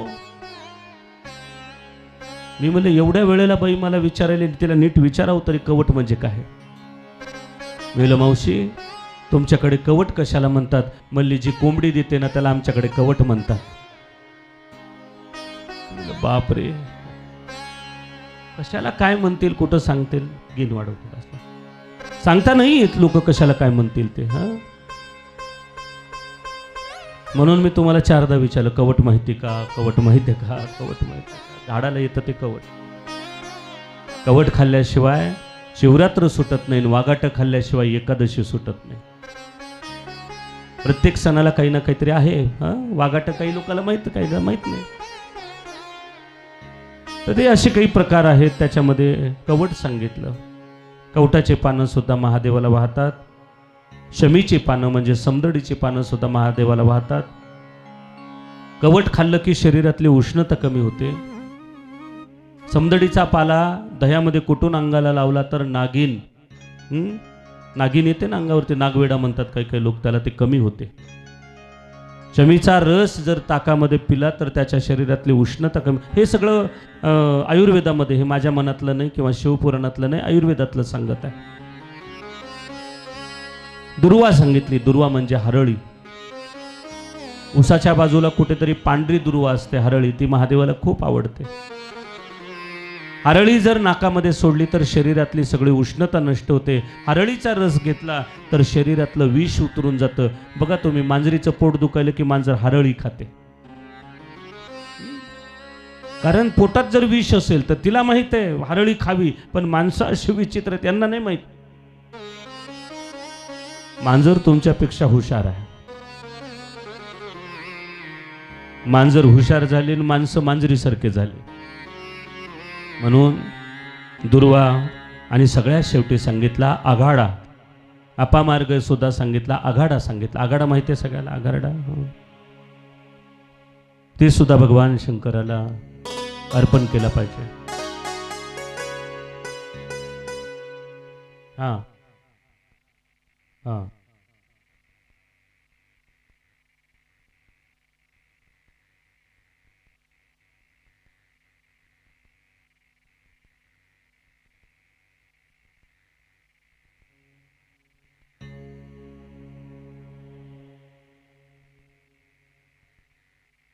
मग पुढं काय? मग येईना तर कशाला उभं राहायचं? तुम्हाला कोणाला काही विचारायचं असलं, कुणाच्या मनात प्रश्न असले, उद्या येताना कागदावर लिहून आणा, मी त्याचे उत्तर देईल. मला वाटलं आजी का उभं राहिली बाबा, अजून माझं काय चुकलं? किलजला आल्यापासून भीती वाटायली. आता कोण कधी उभं राहील सांगता येत नाही. हां, काही नाही. आजीला भजन म्हणून दाखवायचं होतं की वाघाट्याचं गाणं, की विठ्ठल म्हणे रुक्मिणीला, वाघाट्याचा महिमा आषाढी एकादशीला. कोण काय बसवलं सांगता येत नाही. परवा दिवशी मी एका गावाहून चाललो होतो, दुपारची वेळ होती, कुठेतरी ते जेवणाची पंगत चालू होती. एक बाईनं माईक घेतला होता आणि तिनं चालू केलं, बगर केले आमटी केली, केला साबुदाना, आता तरी ये रे माझ्या माझ्या नारायणा. म्हणलं बाई पगर केलेली सांगती का नारायणाला बोलवती हेच मला कळालं नाही. म्हणजे सांगायचं तात्पर्य, आजींनी वाघाट्याचा महिमा सांगितला. वाघाटं आषाढी एकादशीला खातात असं नाही. वाघाटं प्रत्येक एकादशीला महत्त्व आहे, पण आपण ते घेत नाही. वाघाटं आपल्या शरीरातलं विष पित्त नष्ट करतं. प्रत्येक महिन्याला, प्रत्येक मासाला, प्रत्येक महिन्याच्या एकादशीला वेगवेगळं महत्त्व आहे. शिवरात्रीला महत्त्व आहे. मी हे सगळं तुम्हाला उद्याच्या सत्रामध्ये सांगणार आहे. कुठला उपवास करायचा. काही जण शिवरात्र रात्री सोडतात, काही जण शिवरात्र एक टाईम जेवण करून करतात, काही जण शिवरात्र निराहार करतात. कशी करायची शिवरात्र, महादेवाचे 10 उपवास कसे करायचे, एकादशी कशी करायची, शिवरात्र कशी करायची, प्रदोष कसा करायचा, सोमवार कसे करायचे, 16 सोमवार कसे करायचे, हे सगळं मी उद्या सांगणार आहे तुम्हाला. कारण भरपूर कथा आहेत. तुम्ही जर कोणी मला विचारलं महाराज आमच्या गावात येऊन 7 दिवस किती कथा सांगितली, तर मी तुम्हाला एवढंच सांगेन, समुद्रातला तांब्याभर पाणी काढलं तेवढेच कथा सांगितली. अजून समुद्र जशाला तसा आहे. आणि ते कथा तुम्हाला ऐकायची असेल तर आपल्या भागामध्ये अजून 2 कथा आहेत. बारोळला कथा होणार आहे आणि सलगऱ्यामध्ये सुद्धा शिवकथेचं आयोजन अजून एकदा केलं. काही इथल्या महिला येत होत्या, आमच्या स्वामीबाई येत होत्या, निर्मलताई येत होत्या, अजून गावातल्या काही महिला मंडळ यायचं, पुरुष मंडळ आलं होतं एके दिवशी. तसं सलगऱ्यामध्ये यावर्षीचं आयोजन खूप मोठं केलं गेलं आहे. आणि यावर्षी सलगऱ्याचं लग्नसुद्धा जरा वेगळं होणार आहे. त्याचबरोबर शेवटच्या दिवशी त्यांच्या सगळ्यांचा मानस आहे, चांदीचं बेलाचं पान, रुद्राक्ष आणि 1 भस्माची वडी जेवढे भक्त येतील त्यांना द्यायचे. आणि पुढल्या 3ऱ्या वर्षी शिवलीला अमृताचं पुस्तकं सगळ्याला वाटायचे, असा त्यांचा संकल्प त्यांनी केला. म्हणून एवढंच नाही तर अजून एक त्यांचा संकल्प असा की रोज जेवढ्या महिला येणार आहेत तिथं पहिल्या दिवशी, दुसऱ्या दिवशी ज्या दिवशी जी महिला येईल तिने आपलं नाव एका चिठ्ठीवरती आणून ठेवायचं. 7 दिवस आरतीच्या अगोदर एक महादेवाची लेक म्हणून जिचं नाव निघेल तिला तिथे साडी देण्यात येणार आहे, असा त्यांनी एक प्रण केलेला आहे. तर सलगऱ्याची कथा सोडू नका, तुम्हाला महादेवाची लेक बनण्याचा मान तिथं भेटणार आहे. तर ते सलगऱ्याची कथा आहे. बारूळचे लोक येऊन गेले, बारूळला सुद्धा मोठं आयोजन आहे. दोन्ही कथा दुपारच्या आहेत, रात्रीचे नसल्यामुळे तुम्हाला यायला जायला सोपं आहे. जरी त्या ठिकाणी आलं तरी तुम्हाला ती कथा श्रवण करायला भेटेल. आपलं कमिटी माझ्याकडे दुपारी आली होती, मला म्हणले महाराज आपल्या इथे काय वाटायचं आहे. मी म्हणलं एवढं वर्ष काहीच वाटू नका, पुढच्या वर्षी कधी काही होईल तर आपण काहीतरी महादेवाची नवीन वस्तू, कारण हे पहिलं वर्ष आहे. तुम्ही सप्ताह बंद करून कथा चालू केली आहे, कीर्तन बंद करून कथा चालू केली आहे. एकदम सगळा खर्च तुमच्या अंगावरती टाकू नका. तुम्ही काही जरी नाही दिलं तरी सगळ्याच्या हृदयामध्ये महादेव राहणार आहे, एवढं महत्त्वाचं आहे. रुद्राक्ष दिला तर गळ्यामध्ये घालतील, कुणाचा हरवून जाईल, कुणाचा कुठं राहील. बेलाचं पान दिलं कोणी जवळ ठेवेल, कोणी कुठं ठेवेल. एखादं पुस्तक दिलं तर लोक घरातच ठेवणार आहेत, अजून काही दिलं तर घरात ठेवणार आहेत. पण यावर्षी काही न देता मी माझ्या गौरी शंकराला सांगेल की सगळ्याच्या हृदयामध्ये तुम्ही राहा. तरी सुद्धा माझा प्रयत्न उद्या चालू आहे की जर चांदीचे बेलाचे पान जर कोणी पाठवून दिले तर ते सुद्धा वाटप करण्यात येतील. जर नाही चाले तरी भगवान शंकराचा आशीर्वाद मात्र आपल्या सगळ्याच्या पाठीशी उद्याच्याला राहणार आहे. आणि सगळ्या माता माऊल्याला एक विनंती आहे, उद्या सगळ्यांनी येताना एक मेणबत्ती, पुरुष मंडळ सुद्धा बरं का, लहान लेकरापासून वृद्धापर्यंत, असं नाही की मी कशाला नेऊ, जेवढे लोक कथेला आलेत सगळ्यांनी मेणबत्ती आणायची. असं म्हणतात ज्या लोकांनी 7 दिवस शिवकथा ऐकली नाही त्यांनी जर उद्याची कथा ऐकली तर त्याला 7 दिवसाचं पुण्य भेटतं. आता तुम्ही म्हणाल महाराज आम्हाला आधीच सांगायचं, आम्ही सगळे उद्या चालू असतो म्हणून नाही सांगितलं, कारण 7 दिवस कोणीच चाललं नसतं. पण उद्या या, उद्या महाआरती सगळ्याच्या हाताने. रोज काही लोकांनी आरती केली, काही लोकांना नाही भेटली, पण उद्या माझ्या गौरी शंकराचं हे मंदिर 26 वर्ष पूर्ण झाले म्हणून हजारो दिव्याने उजळून निघेल आणि हा परिसर सगळा प्रकाशमान होईल. आणि मग आपण गौरी शंकराला सांगायचं, माझ्या महादेवा जेवढा उजेड या ठिकाणी झालाय ना तेवढा उजेड सगळ्यांच्या मनामध्ये, सगळ्यांच्या घरामध्ये, सगळ्यांच्या हृदयामध्ये दे आणि सगळ्याचं तू कल्याण कर. हे उद्या आपल्याला मागायचं आहे. म्हणून सगळ्यांनी येताना दिवे आणा, ज्याला जमतील त्यांनी 16 कणकीचे मोठे मोठे दिवे आणा. पुरुष मंडळ बाहेर सगळे दिवे लावेल, या सगळ्या परिसरामध्ये दिवे असतील, सगळ्याच्या हातामध्ये मेणबत्त्या असतील, पंत्या लावा. आणि हा इथे दिवाळी, उद्या शिवभक्तीची दिवाळी, शिवभक्तांची दिवाळी आणि किलजवाल्यांची दिवाळी. किलजमधल्या प्रत्येक समाजाचा, प्रत्येक माणसाची, प्रत्येक संप्रदायाची, प्रत्येक शिवभक्ताची, प्रत्येक विठ्ठल भक्ताची, प्रत्येक खंडोबा भक्ताची, प्रत्येक देवी भक्ताची, प्रत्येक हनुमान भक्ताची, दत्त भक्ताची, ज्या ज्या देवाचे तुम्ही भक्त आहेत त्या सगळ्याची उद्या दिवाळी आपल्याला इथे साजरी करायची. म्हणून सगळ्यांनी उद्या येताना दिवे आणायचे आहेत, मेणबत्त्या घेऊन यायच्या आहेत. मोठ्या आनंदामध्ये आमचे सलगऱ्याचे लोक असतील, आजूबाजूच्या खेड्यातून आलेली, वाडेवरून, तांड्यावरून, वस्त्यावरून आलेली सगळे सद्भक्त मंडळी, काल बारोळचे लोक आले होते, अजून आज कोणी बाहेरगावचे लोक आले असतील, धाराशिव असेल, नळदुर्ग असेल, उमरगा असेल, लोहारा असेल, लोहाऱ्याहून सुद्धा काही आमची 5-6 महिला मंडळ येत आहे रोज. तर ते सगळी लोक बाहेरगावून आलेली तुम्ही सगळे सद्भक्त मंडळी, उद्या आपल्याला प्रकाश फक्त हातामधल्या मेणबत्तीचा करायचा नाही, तर आपल्याला प्रकाश आपल्या हृदयामध्ये असणाऱ्या त्या परमात्म्याचा पाहायचा आहे. म्हणून सगळ्यांनी उद्या येताना ते आणायचं आहे. मग त्यांनी सांगितलं, तुम्ही आत्ता जेवढे सांगितले 12 नावं, 12 प्रकारचे बेल महादेवाला वाहिले पाहिजे. दुर्वा, अपामार्ग, आघाडा असे 12 सांगितले.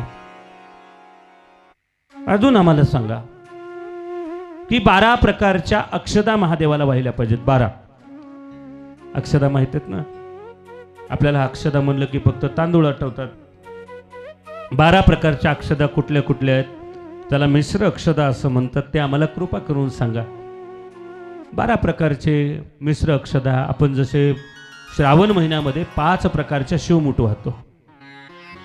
मी सांगितलं त्या दिवशी शिवमूठ कशी व्हायची, कशी पहिल्या दिवशी सांगितली की नाही? अजून बघायला लक्षात नाही का काय? मी सांगितलं होतं, 1 चिपटभर तांदूळ घ्यायचे, चांगले चाळायचे, वरचे अख्खे सगळे भाताला ठेवायचे आणि खालचे सगळे महादेवाला. चांगलं की मग खालचे तक्के तांदूळ महादेवाला नाही व्हायचे, तुटलेले नाही व्हायचे, अख्खे व्हायचे. नाही मुठभर भेटले, या 2 बोटामध्ये जेवढे बसतील तेवढेच व्हा. त्यालाही मुष्टी म्हणतात. पण शिवमूठ वाहताना अशी कधी व्हायची नाही. शिवमूठ वाहताना अशी कधी व्हायची नाही. शिवमूठ वाहताना अशी व्हायची आणि ती पण कोरडी व्हायची नाही, ओली करून व्हायची. कशा कशाची शिवमूठ वाहिली पाहिजे? मग त्यांनी सांगितलं, तांदूळ, सातू, उडीद, तीळ, मूग, गहू, हरभरा, मसूर, राळं, जवस, भगर आणि रानभात, आघाड्याचे तांदूळ, अशा 12 प्रकारच्या अक्षदा रोज महादेवाला वाहिल्या पाहिजेत. 12 प्रकारच्या, याला मिश्र अक्षदा म्हणतात. रोज वाहिल्या तर तुम्हाला 12 महिने शिवमूठ वाहिलेलं पुण्य प्राप्त होईल. 12 हे मी नाही सांगत, रुद्रामध्ये सांगितलं, गोमुग्धाच मे, मुग्धाच मे, तिलाच मे, मासाच मे. हे कुठं सांगितलं? रुद्रामध्ये. म्हणून रुद्रामध्ये सांगितलेले 12 धान्य भगवान शंकराला वाहिले पाहिजे. पुन्हा प्रश्न केला शौनकानी महाराज, काल गणपतीचा जन्म झाला, त्याचं काय काय झालं आम्हाला कृपा करून सांगा. आम्हाला गणपतीच्या कथा ऐकून आजच्या कथेला पूर्णविराम द्यायचा आहे. कृपा करून आम्हाला त्या कथा सांगा. आणि मग सांगायला सुरुवात केलं. गोरा गोरा पान, गोरा गोरा पान, सुपाय एवढे का, दादा मला एक, वहिनी नाही, वहिनी कामापुरती. गोरा गोरा पान, सुपाय एवढे कान, दादा मला एक गणपतिया, दादा मला एक गणपतिया. बेस दे बेस. गोरा गोरा पान, सोपाय ओढे कान, गोरा गोरा पान, सोपाय ओढे कान, दादा मला एक गणपतिया, दादा मला एक गणपतिया.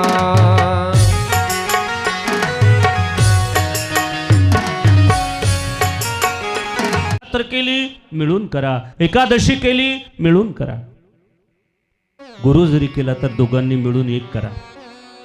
आजकाल कसं झालंय, नवरा बायको बहीण भाऊ होते म्हणून एक ही दुसरा गुरु, हे दुसरा गुरु, असं नाही. दोघाचा मंत्र एक असावा. जेव्हा मुलगी लहान आहे तोपर्यंत तिची दीक्षा होते घर आई वडिलाच्या घरी, पण जेव्हा विवाह होतो त्यावेळेला नवऱ्याच्या बरोबर जाऊन गुरुला शरण जायचं आणि सांगायचं, महाराज मी आता यांची अर्धांगिनी झाली, माझ्या माहेरचा गुरु वेगळा होता, पण आतापासून तुम्ही माझे गुरु आहात, मला परत एकदा मंत्र दीक्षा द्या.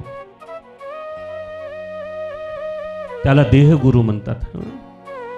2 वेळेला दीक्षा नाही घ्यायची आपल्याला, फक्त मंत्र गुरुकडून घ्यायचा आणि तेव्हा त्याचा जप करायचा आणि त्याच गुरुची उपासना करायची. ती उपासना आहे. नाहीतर जन्मभर लोक ह्या गुरुला पकड, त्या गुरुला पकड, त्या गुरुला पकड, दीक्षा एकाची, मंत्र एकाचा, चालले दुसऱ्याच मठात, असं नाही. शिक्षा देणारे लाख गुरु आहेत, पण दीक्षा देणारा एकच सद्गुरू आपल्या पाठीशी असला पाहिजे आणि तो शेवटपर्यंत असावा. गुरु किती बदलले म्हणजे समाधान आहे? अजिबात नाही. गुरु तत्व सगळे सारखेच आहेत. कोणी उभा गंध लावू दे, कोणी आडवा लावू दे, कोणी कसंही करू दे, सगळे गुरु सारखे आहेत. गुरुच्या मुखातून येणारी वाणी आपलं कल्याण करणारी आहे, म्हणून गुरु मुखातून आलेलं वाक्य हे ब्रह्मवाक्य आहे. गुरुगीतेमध्ये सांगितलं, सगळे देव क्रोधी झाले तरी चलतील, पण महादेव क्रोधी नाही झाला तर झाला पाहिजे. महादेव क्रोधी झाला तरी चलेल, पण गुरु क्रोधी नाही झाला पाहिजे. गुरु जर एकदा क्रोधी झाला तर तुमचं काहीच राहत नाही, लक्षात ठेवा. बाकी सगळे क्रोधी होऊ दे, सगळ्याला राग आला तरी चलेल, देवाला राग आला तर शांत होईल, पण मी कालच सांगितलं, विषयाची परीक्षा नाही, अग्नीची परीक्षा नाही, संन्यासाच्या वाटाला कधी जायचं नाही. हे तिघाच्या ठिकाणी गुरुच्या जर वाट गेलं रे बाबा, तर गुरु काही करणार नाहीत, तुम्हाला शब्दही बोलणार नाहीत, पण त्यांचा तळतळाट लागला तर आपल्या घरात काही राहत नाही, लक्षात ठेवा. असे काही नियम आहेत त्याचे, म्हणून आज वर्णन केलं. गणपती बाप्पा लहानपणापासून सुंदर होते, चालायला शिकले, आईने किरकिर करताय म्हणून मोदक तयार केले. मोदक म्हणजे कशाला? म्हणजे मोठा, उदक म्हणजे पोट भरणारा. एक मोदक केवढा असावा? तर तांब्या एवढा. गव्हाची चपाती करायची, त्याच्यामध्ये ओलं खोबरं, ओलं वाळलेलं नाही, ओलं खोबरं, गूळ, खसखस, तीळ, सुकामेवा, मेवा सगळं त्याच्यामध्ये भरायचं, त्याचं सारण करायचं आणि एक मोदक तांब्या एवढा करायचं. एक खाल्लं की ढिक्कर आली पाहिजे. आपले मोदक एवढे एवढे उंदीर पण घेऊन जात नाही. ते 21 मोदक, त्याच्यात 22 वाटण्या, पोराला 4, पोरीला 4, आपल्याला स्वतःला 4, नवऱ्याला 4, म्हातारीला 2, म्हाताऱ्याला 2, राहिलेले सकाळी शाळेत न्यायला. म्हणून मोदक कसा असावा? एकच असावा, पण मोठा असावा. त्या पार्वती मातेने मोठे मोठे मोदक केले. गणपती रडत गेला, मैया मोहे लड्डू चाहिए, मोहे मोदक चाहिए. आईने सांगितलं, बेटा अगोदर देवाला दाखवल्याशिवाय तुला भेटणार नाही. आणि मग त्यावेळेला त्याने रडायला सुरुवात केली. आईने पटकन उचललं, पाळण्यामध्ये नेऊन घातलं. पळत पळत आली तर इकडे सुद्धा बाबा रडायलेला, ते खायलेला मोदक. तिकडे जाऊन बघितलं तर पाळण्यात रडायलेला गणेश. दोन्हीकडे रडायलेलं, दोन्हीकडे देव पाहिला. ह्या उहा दोई बालक देखा, मती ब्रह्म मोर की आन बिसेखा.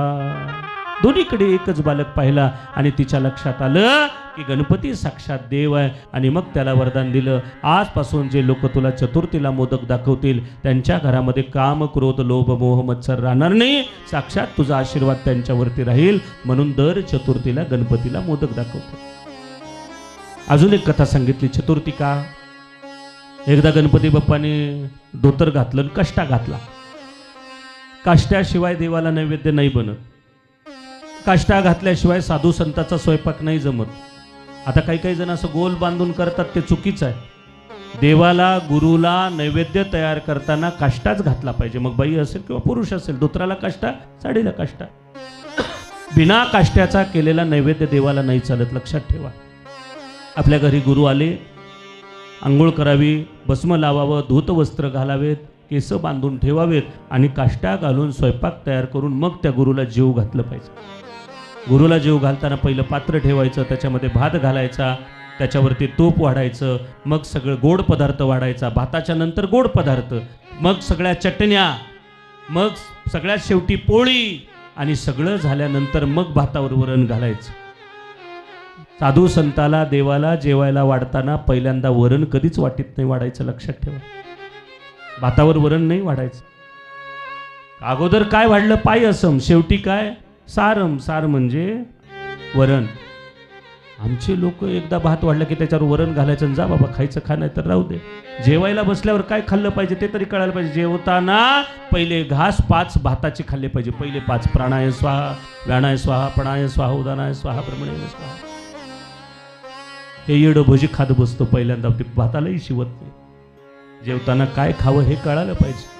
जेवण करताना माणूस कसा जेवतो याच्यावरून तो माणूस कोण आहे, कसा आहे, त्याची वागणूक कशी आहे, त्याचे संस्कार कसे हे कळतं. म्हणून बैठकीला बसल्यावर माणूस, जेवताना माणूस, पंक्तीला बसल्यावर माणूस ओळखता येतो. इकडे तिकडे नाही ओळखू येत. बाईच्या चलण्यावरून बाईचं वागणं कळतं आणि माणसाच्या बसण्यावरून माणसाचं वागणं कळतं. कुठे? पंक्तीला, जेवताना. किती काय खातो याच्यावरून कळतं तो माणूस कसा आहे. म्हणून आयुष्यामध्ये 2च गोष्टी लक्षात ठेवा. स्त्रीचं चलणं एवढं सुंदर असावं, त्याच्यामध्ये लज्जा असावी, तिचं आभूषण आहे लज्जा. आणि पुरुषाच्या वागण्यामध्ये, बसण्यामध्ये सुद्धा त्याची ताठरटा असावी. पण कुठे नमावं, कुठे झुकलं पाहिजे हे त्याला कळालं पाहिजे, तर त्याला पुरुष असं म्हणतात. या 2 गोष्टी खूप महत्त्वाच्या आहेत आयुष्यामध्ये. आज भगवान गणेशाला ज्या वेळेला कष्टा घालून चालले, पडले धड करून, त्यांना वाटलं कोणीच बघितलं नाही, पण चंद्र हसू लागला ढड्डसा.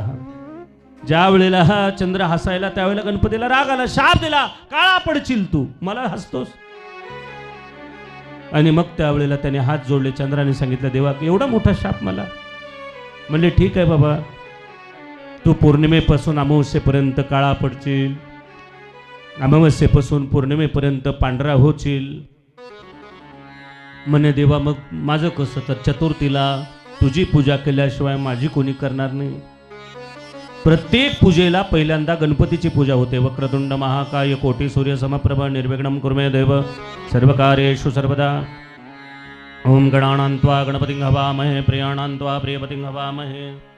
ओम भद्रं कर्णे शृणुयाम देवाः भद्रं पश्येमाम. हे सगळे पूजे मंत्र आहेत. पहिले गणपतीची पूजा. शुक्लांबरधरं देवं शशिवर्णं चतुर्भुजं प्रसन्नवदनं ध्यायेत् सर्वविघ्नोपशान्तये. ओम वृद्धि बुद्धि सहिताय संघ परिवाराय श्रीमण महागणपती देवताभ्यो नमः. सर्व पूजार्थे गंधा पुष्पं समर्पयामि. हे सगळं महत्वाचं आहे. पूजा कशी करावी? आपापल्या धर्मानुसार आपण आपलं आपलं आचरण केलं पाहिजे. तुम्ही हिंदू आहात, हिंदूसारखं जगा. तुम्ही मुस्लिम आहात, तुम्ही मुस्लिमासारखं जगा. तुम्ही बुद्ध आहात, तुम्ही बुद्धासारखं जगा. आपला धर्म आपण सांभाळला पाहिजे. पण या सगळ्या धर्मांमध्ये आपण आपला देश धर्म सांभाळला पाहिजे. पहिला देश, नंतर धर्म, नंतर देव आणि नंतर आपले आई वडील. मला मगाशी कोणीतरी सांगत होतो की गावामध्ये सगळे लोक कथा ऐकत आहेत. असं एकही समाज राहिला नाही की गावामध्ये आले नाही कोणी.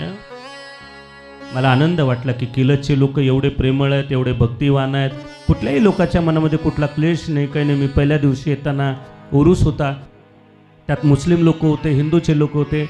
आज इथे कथा चालू आहे. आमचे एक चाचा तिथे येऊन बसलेले आहेत. बाहेरून लोक भरपूर बसून ऐकायले आहेत. म्हणजे किलज म्हणजे भक्तीचं माहेर झालं. मी तुम्हाला सगळ्याला बघितलं ना, मला सगळ्यांमध्ये मन्मथ स्वामी दिसत आहेत आणि किलज म्हणजे कपिलाधार दिसत आहे. तुम्ही सगळे महत्वाचे आहेत. तुमच्या मनामध्ये कोणाचा रोष नाही, तुमच्या कोणाच्या मनामध्ये पाप नाही. तुम्ही निष्पाप आहात, सगळ्यात चांगली गोष्ट. आणि हेच तुम्ही टिकवा. आयुष्यामध्ये समता, बंधुभाव हे सगळं टिकवत असताना आपला धर्म, आपण धर्माप्रमाणे आचरण केलं पाहिजे. भगवंताची उपासना केली पाहिजे. नित्य कपाळाला भस्म लावलं पाहिजे. प्रत्येकाने आपापला धर्म सांभाळावा. कुणी कोणाच्या धर्माची निंदा नाही करायची, कुणी कोणाच्या धर्माच्या विरोधात बोलायचं नाही. आपलं काम आणि आपण केलं पाहिजे. आपला परमार्थ आपल्यापर्यंत ठेवावा. आपल्या परमार्थाचं कोणाच्या डोक्यावर ओझं होईल असं कधी नाही वागायचं. गावामध्ये 4-5 कीर्तनकार आहेत. मला आनंद त्याचाही वाटला. भजनी मंडळ भरपूर आहेत, त्याचाही आनंद वाटला. भजनी मंडळ नाही भेटत बघायला. आमचे गंगाधर स्वामी असतील, ते पुढे बसलेले स्वामीताई असतील, निर्मलेताई असतील, आमचे भागवत बाबा महाराज असतील, हे सगळे लोक कथा कीर्तनकार करतात, प्रवचन करतात. आनंद वाटला. सगळे असे लोक सगळे तिथे बसलेले. भजनी चांगले आहेत. वारकरी संप्रदायातले भजनी चांगले आहेत. बाहेर गाऊन काही भजनी लोक येलेत मुद्दामून ऐकायला. तुम्हाला खरं सांगू मी, मी मगाशीच सांगितलं, पहिल्यांदा मी जेव्हा उभा राहिलो ना त्यावेळेला मला स्वर माहीत नव्हता, कीर्तन माहीत नव्हतं. लोकांनी अभंग घ्यायचा, लोकांनी रूपावळी घ्यायची, मी कीर्तन करायचं. मला अचानक उभं केलं होतं कीर्तन. तिथला महाराज नाही आला, लोक सगळे माझ्याकडे रूमवर आले, चला महाराज कीर्तन आहे. अरे म्हणलं मला फेटा बांधता येत नाही, मला काही सांगता येत नाही, कशाचं कीर्तन? नाही म्हणले तुम्हाला कीर्तन करावं लागेल. धोतर घातलं, फेटा बांधला. फेटाही बांधता येईना. एक म्हातारे बाबा होते, ते म्हणले महाराज तुम्हाला फेटा बांधता येत नाही का? नाही म्हणलो नाही. त्यांना म्हणलं बाबा माझा फेटा चुकून घरी राहिला आणि कोणाचा तर दुसरा मोठा आला, तुम्ही द्या बांधून म्हणलं, पण मला येत नाही म्हणायचं नाही. आणि मग ते फेटा बांधून घेतला. कंबर बांधायची कुठे काय, आमचे 2 भजनी बरोबर होते, म्हणले महाराज काळजीच करू नका, आम्हीच सांगतो तुम्हाला. त्या बिचाऱ्यांनी मला खुणवायचं, हां बांधा आता कंबर, सोडा आता कंबर. पण असं करून कीर्तनाला उभं राहिलो. काही नाही, आपल्याला जे येत नाही आपण कबूल करावं, आपल्याला जे येतं ते आपण कबूल करावं. भक्ताचं हे लक्षण आहे की कमीपणा याला म्हणायचं नाही. भक्ताने भक्ती वाढवण्यासाठी कमीपणा जरी घेतला तरी त्याला कमीपणा म्हणायचं नाही, कारण भक्ताला शिकण्याची गरज आहे आणि काहीतरी आपण शिकलं पाहिजे, हा त्याचा सगळ्यात मोठेपणा आहे. मी तर सांगत असतो, माणूस मरेपर्यंत विद्यार्थी आहे. आपण शिकलं पाहिजे ज्याच्याकडून चांगलं. आपण चांगलं शिकत नाही पण वाईट लवकर शिकतो. कोणी खोटं बोलायला कसं शिकायचं, कोणी तराजू मारताना व्यापार करताना कसं करतं ते शिकतो, सगळं शिकतो, पण जे चांगलं ते घेत नाही. आयुष्यामध्ये ज्याच्याकडे जो जो घेतला चांगला गुण त्यासी गुरु जाण. गुरु कोणाला म्हणावं? ज्याच्याकडून चांगला गुण घेतला तो आपला गुरु. आणि आपल्या जीवनातली एक वाईट सवय काढून टाकली तो सुद्धा गुरु. मी एक तुम्हाला सांगतो, जसं तुम्ही नवरात्रीचा सण आला की सगळी घाण घरातली काढून टाकता, कपडे धुवून टाकता ना, सप्ताह आल्यावर सुद्धा तसंच करायचं. सप्ताह आल्यावर फक्त कपडे धुवून नाही टाकायचे, आपल्या मनाला धुवून टाकायचं. सगळे काम, क्रोध, लोभ, मोह, मत्सर बाहेर काढायचे आणि चांगले गुण भरायचे. त्याला म्हणायचं सप्ताह. वर्षाला सप्ताह का करायचा? तर चांगलं घ्यायचं आणि वाईट काढून टाकायचं. पण काही लोकांना वाईट सांगितलं तर त्यांना राग येतो, चांगलं सांगितलं तरी राग येतो, कसंही सांगा राग येतो. पण बाबा रे, तुझ्या जीवनाचं जर कल्याण होत असेल तर स्वतःला बदलण्याचा प्रयत्न आपण केला पाहिजे. मन्मथ माऊलीची एक कथा सांगितली जाते. एकदा मन्मथ माऊली मांजर सोंब्याच्या घाटातून चालले होते. रात्रीची वेळ झाली होती. काही लुटारू माणसं त्यांना लुटायला तिथे गेले आणि मन्मथ स्वामीला अडवलं. त्यावेळेला मन्मथ स्वामीला अडवलं. मन्मथ स्वामीला सांगितलं चल पैसे काढ. म्हणजे कुठेच पैसे? माझ्याकडे काहीच नाही बाबा. लिंग गळ्यामध्ये ते पण बांधलेलं आणि एक रुद्राक्षाची माळ आणि खाली लंगोटी, त्याच्यापेक्षा माझ्याकडे दुसरं काय आहे? ते म्हणले ठीक आहे चल आमच्या बरोबर चोरी करायला. मन्मथ स्वामी गेले. वापस सगळे लोक आले, वाटण्या केल्या त्यांनी आपल्या धनाच्या. मन्मथ स्वामीला म्हणले तुला काय पाहिजे? मला काहीच नको, तुमचं तुम्हालाच राहू द्या. ते लोक म्हणले काय वेळ आहे बाबा? म्हणले आपल्याबरोबर आलं, आपल्याबरोबर राहिलं आणि काही मागे ना, काय पाहिजे सांग. तर ते म्हणले मला थोडंसं एक कपभर दूध द्या प्यायला, बस झालं. वाटीभर दूध दिलं तरी बस झालं. म्हणजे ती काय ती गाय आहे समोर, जा पे दूध. ती गाय होती मारकी. यांना वाटलं बरं झालं म्हणे हे वेडच भेटलं का काय, गाईचं दूध पिताना गाय याला मारेल आणि मग कळेल याला काय आहे ते. पण ज्या वेळेला मन्मथ स्वामी त्या मारक्या गाईच्या पुढे उभे राहिले ना, जशी आई आपल्या लेकराला बघितल्यानंतर पाना सोडते तसं मन्मथ माऊलीला बघितल्या बघितल्या गाईनं पाना सोडला. सगळ्या चोरांनी मन्मथ स्वामीच्या पायावर लोटांगण घातलं आणि सांगितलं बाबा शपथ घेऊन सांगतो पायाची, आजपासून चोरी करणार नाही, आमच्या जीवनात बदल करून दाखवू. महाराज लोकांनी तुम्हाला रागवलं, रागात कधीच येऊ नका.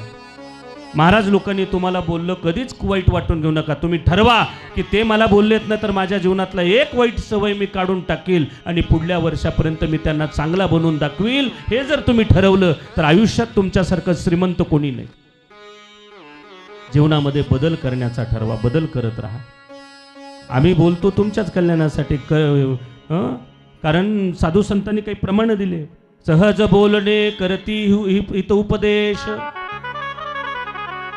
काही वेळेला तुकोबारायांनी शिव्या दिल्या, काही वेळेला मन्मथ माऊलींनी सुद्धा. मी त्या शिव्या नाही घेणार इथे. काही अभंगामध्ये त्यांनी शिव्या देऊन सांगितलं बाबा रे आता तरी बदला.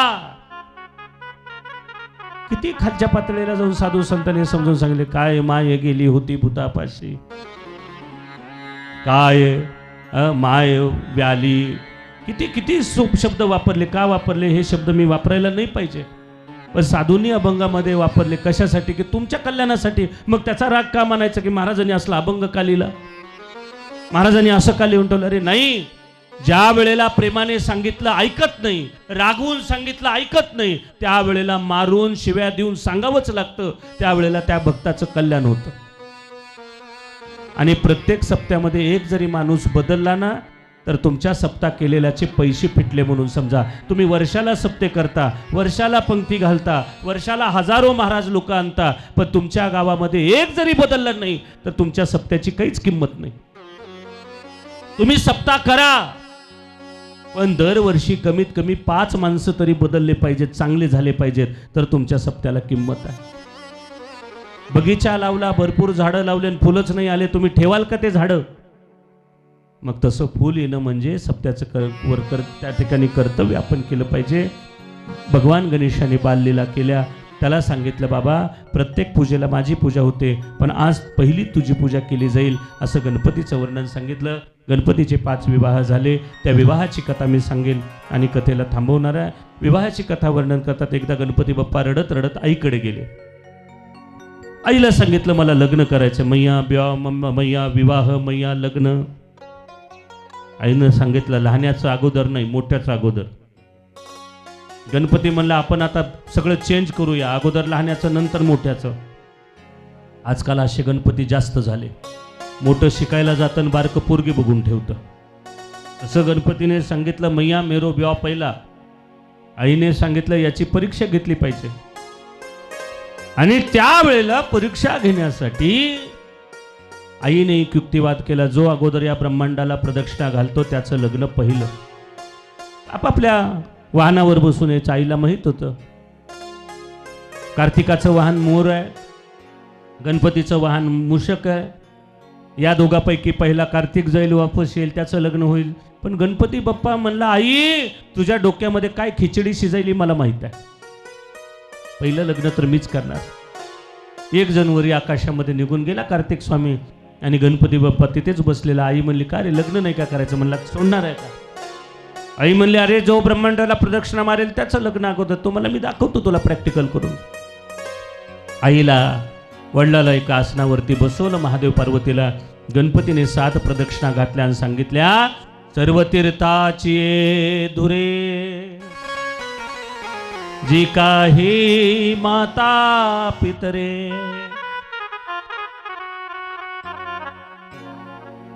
आई वडील म्हणजे सर्वस्व आहे. आणि म्हणून 4 धाम तुम्हाला नाही करता आले तर नका करू, पण आईचे 2 पाय आणि वडिलाचे 2 पाय म्हणजे 4 धाम आहेत, लक्षात ठेवा. चारों तीर्थ धाम तुम्हारे चरणों में, चारों तीर्थ धाम तुम्हारे चरणों में, माता पिता प्रणाम आपके चरणों में. सारे तीर्थ धाम आपके चरणों में, सारे तीर्थ धाम आपके चरणों में. शार्प कमी कर, शार्प. हे माता पिता प्रणाम आपके चरणों में, माता पिता प्रणाम आपके चरणों में.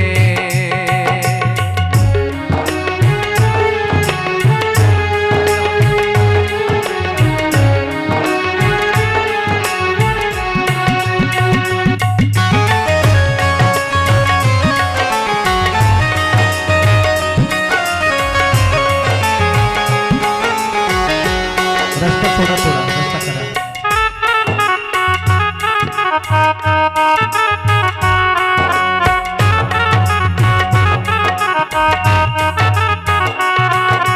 जन्म के दाता माता पिता है, आप कर्म के दाता है. जन्म के दाता माता पिता है, आप कर्म के दाता है. आप मिलाते हैं ईश्वर से, आप ही भाग्य विधाता है. दुखिया मन को आराम, दुखी तन को आराम आपके चरणों में. हे गुरुदेव प्रणाम आपके चरणों में.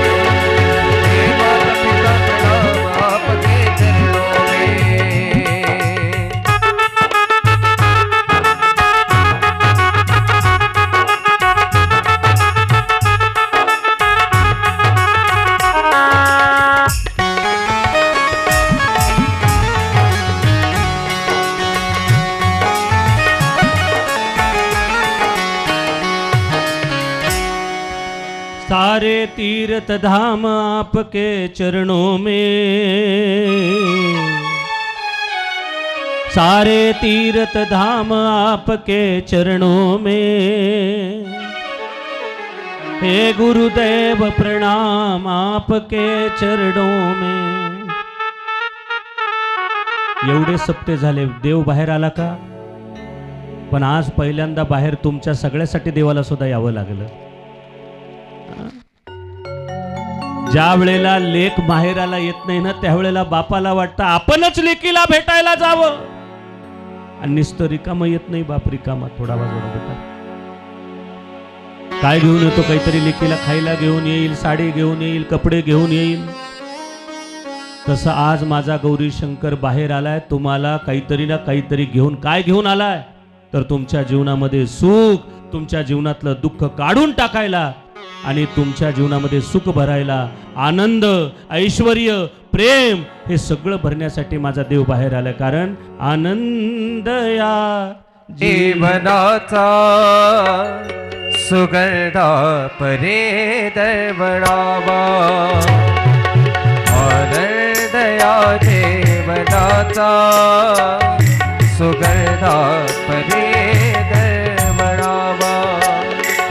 काव्यातला सूर जैसा ओठातून ओघडावा, आनंद या जीवनाचा सुगंधा परे दरवळावा.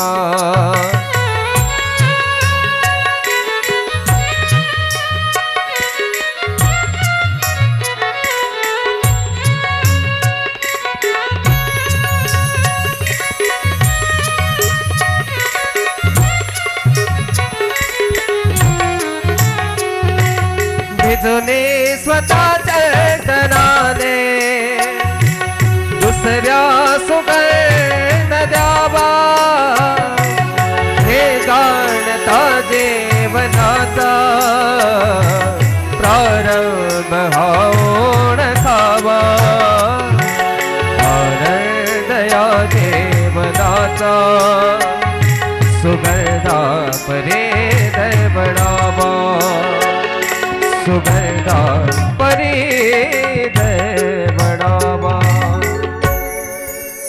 आनंद या जीवनाचा सुगंधा परी दरवळावा, पाव्यातला सूर जैसा ओठातून ओघळावा,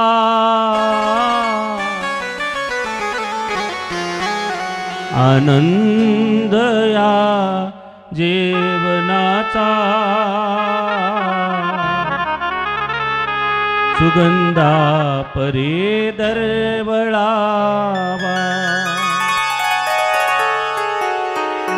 आणि मग भगवान गणेशाचा विवाह सोहळा. आईने सांगितलं, खरंच तू गुणाचं लेकरू. ते मला गुणाचं नाही, माझं लग्न लाव. विश्वकर्माचे मुलगा होता विश्वरूप, त्याच्या 2 मुली होत्या, रिद्धी सिद्धी दाखवल्या. गणपतीला मोठ्या आसनावर बसवलं, त्या दोन्ही मुली समोर बसवल्या. आणि पार्वतीने हळूच विचारलं, या दोघीपैकी कुठली आवडली? म्हणलं दोघीच्या दोघी आवडल्या. आई म्हणल्या, एक तुला आणि एक दादाला. म्हणलं नाव नाही काढायचं त्याचं, मला त्या दोन्हीच्या दोन्ही बरोबर लग्न करायचं. आई म्हणली, बरं झालं एकदा 4-5 नाही दाखवल्या, नाही तर तेवढ्या सुना आणल्या असत्या. दोघीवर भागलं, बरं झालं. 2 मुलीशी रिद्धी सिद्धीशी गणपतीचा विवाह झाला. ही ती कथा. आणि आजची पवित्र झाकी प्रभू रामचंद्रांनी नीलकंठेश्वराची म्हणजे आपल्या गौरी शंकराची केलेली पूजा. ज्या वेळेला प्रभू रामचंद्र वनवासाला होते, सीतेच्या शोधासाठी जेव्हा ते इथून निघाले, तेव्हा आपल्या गौरी शंकराच्या मंदिराच्या ठिकाणी थांबून प्रभू रामचंद्रांनी लक्ष्मणाने साक्षात भगवंताची उपासना पूजा केली. ते रामचंद्र आणि लक्ष्मण महाराज या ठिकाणी येतील आणि आपल्या गौरी शंकराच्या पूजेची आजची झाकी होईल आणि मग कथेला पूर्णविराम दिला जाईल. एकदा प्रेमाने त्या 12 ज्योतिर्लिंगाचं चिंतन करू आणि आजच्या कथेला पूर्णविराम देऊ. सौराष्ट्रे सोमनाथञ्च श्रीशैले मल्लिकार्जुनम् उज्जयिन्या महाकालम् ओंकारं ममलेश्वरम् ॐ नमः शिवाय।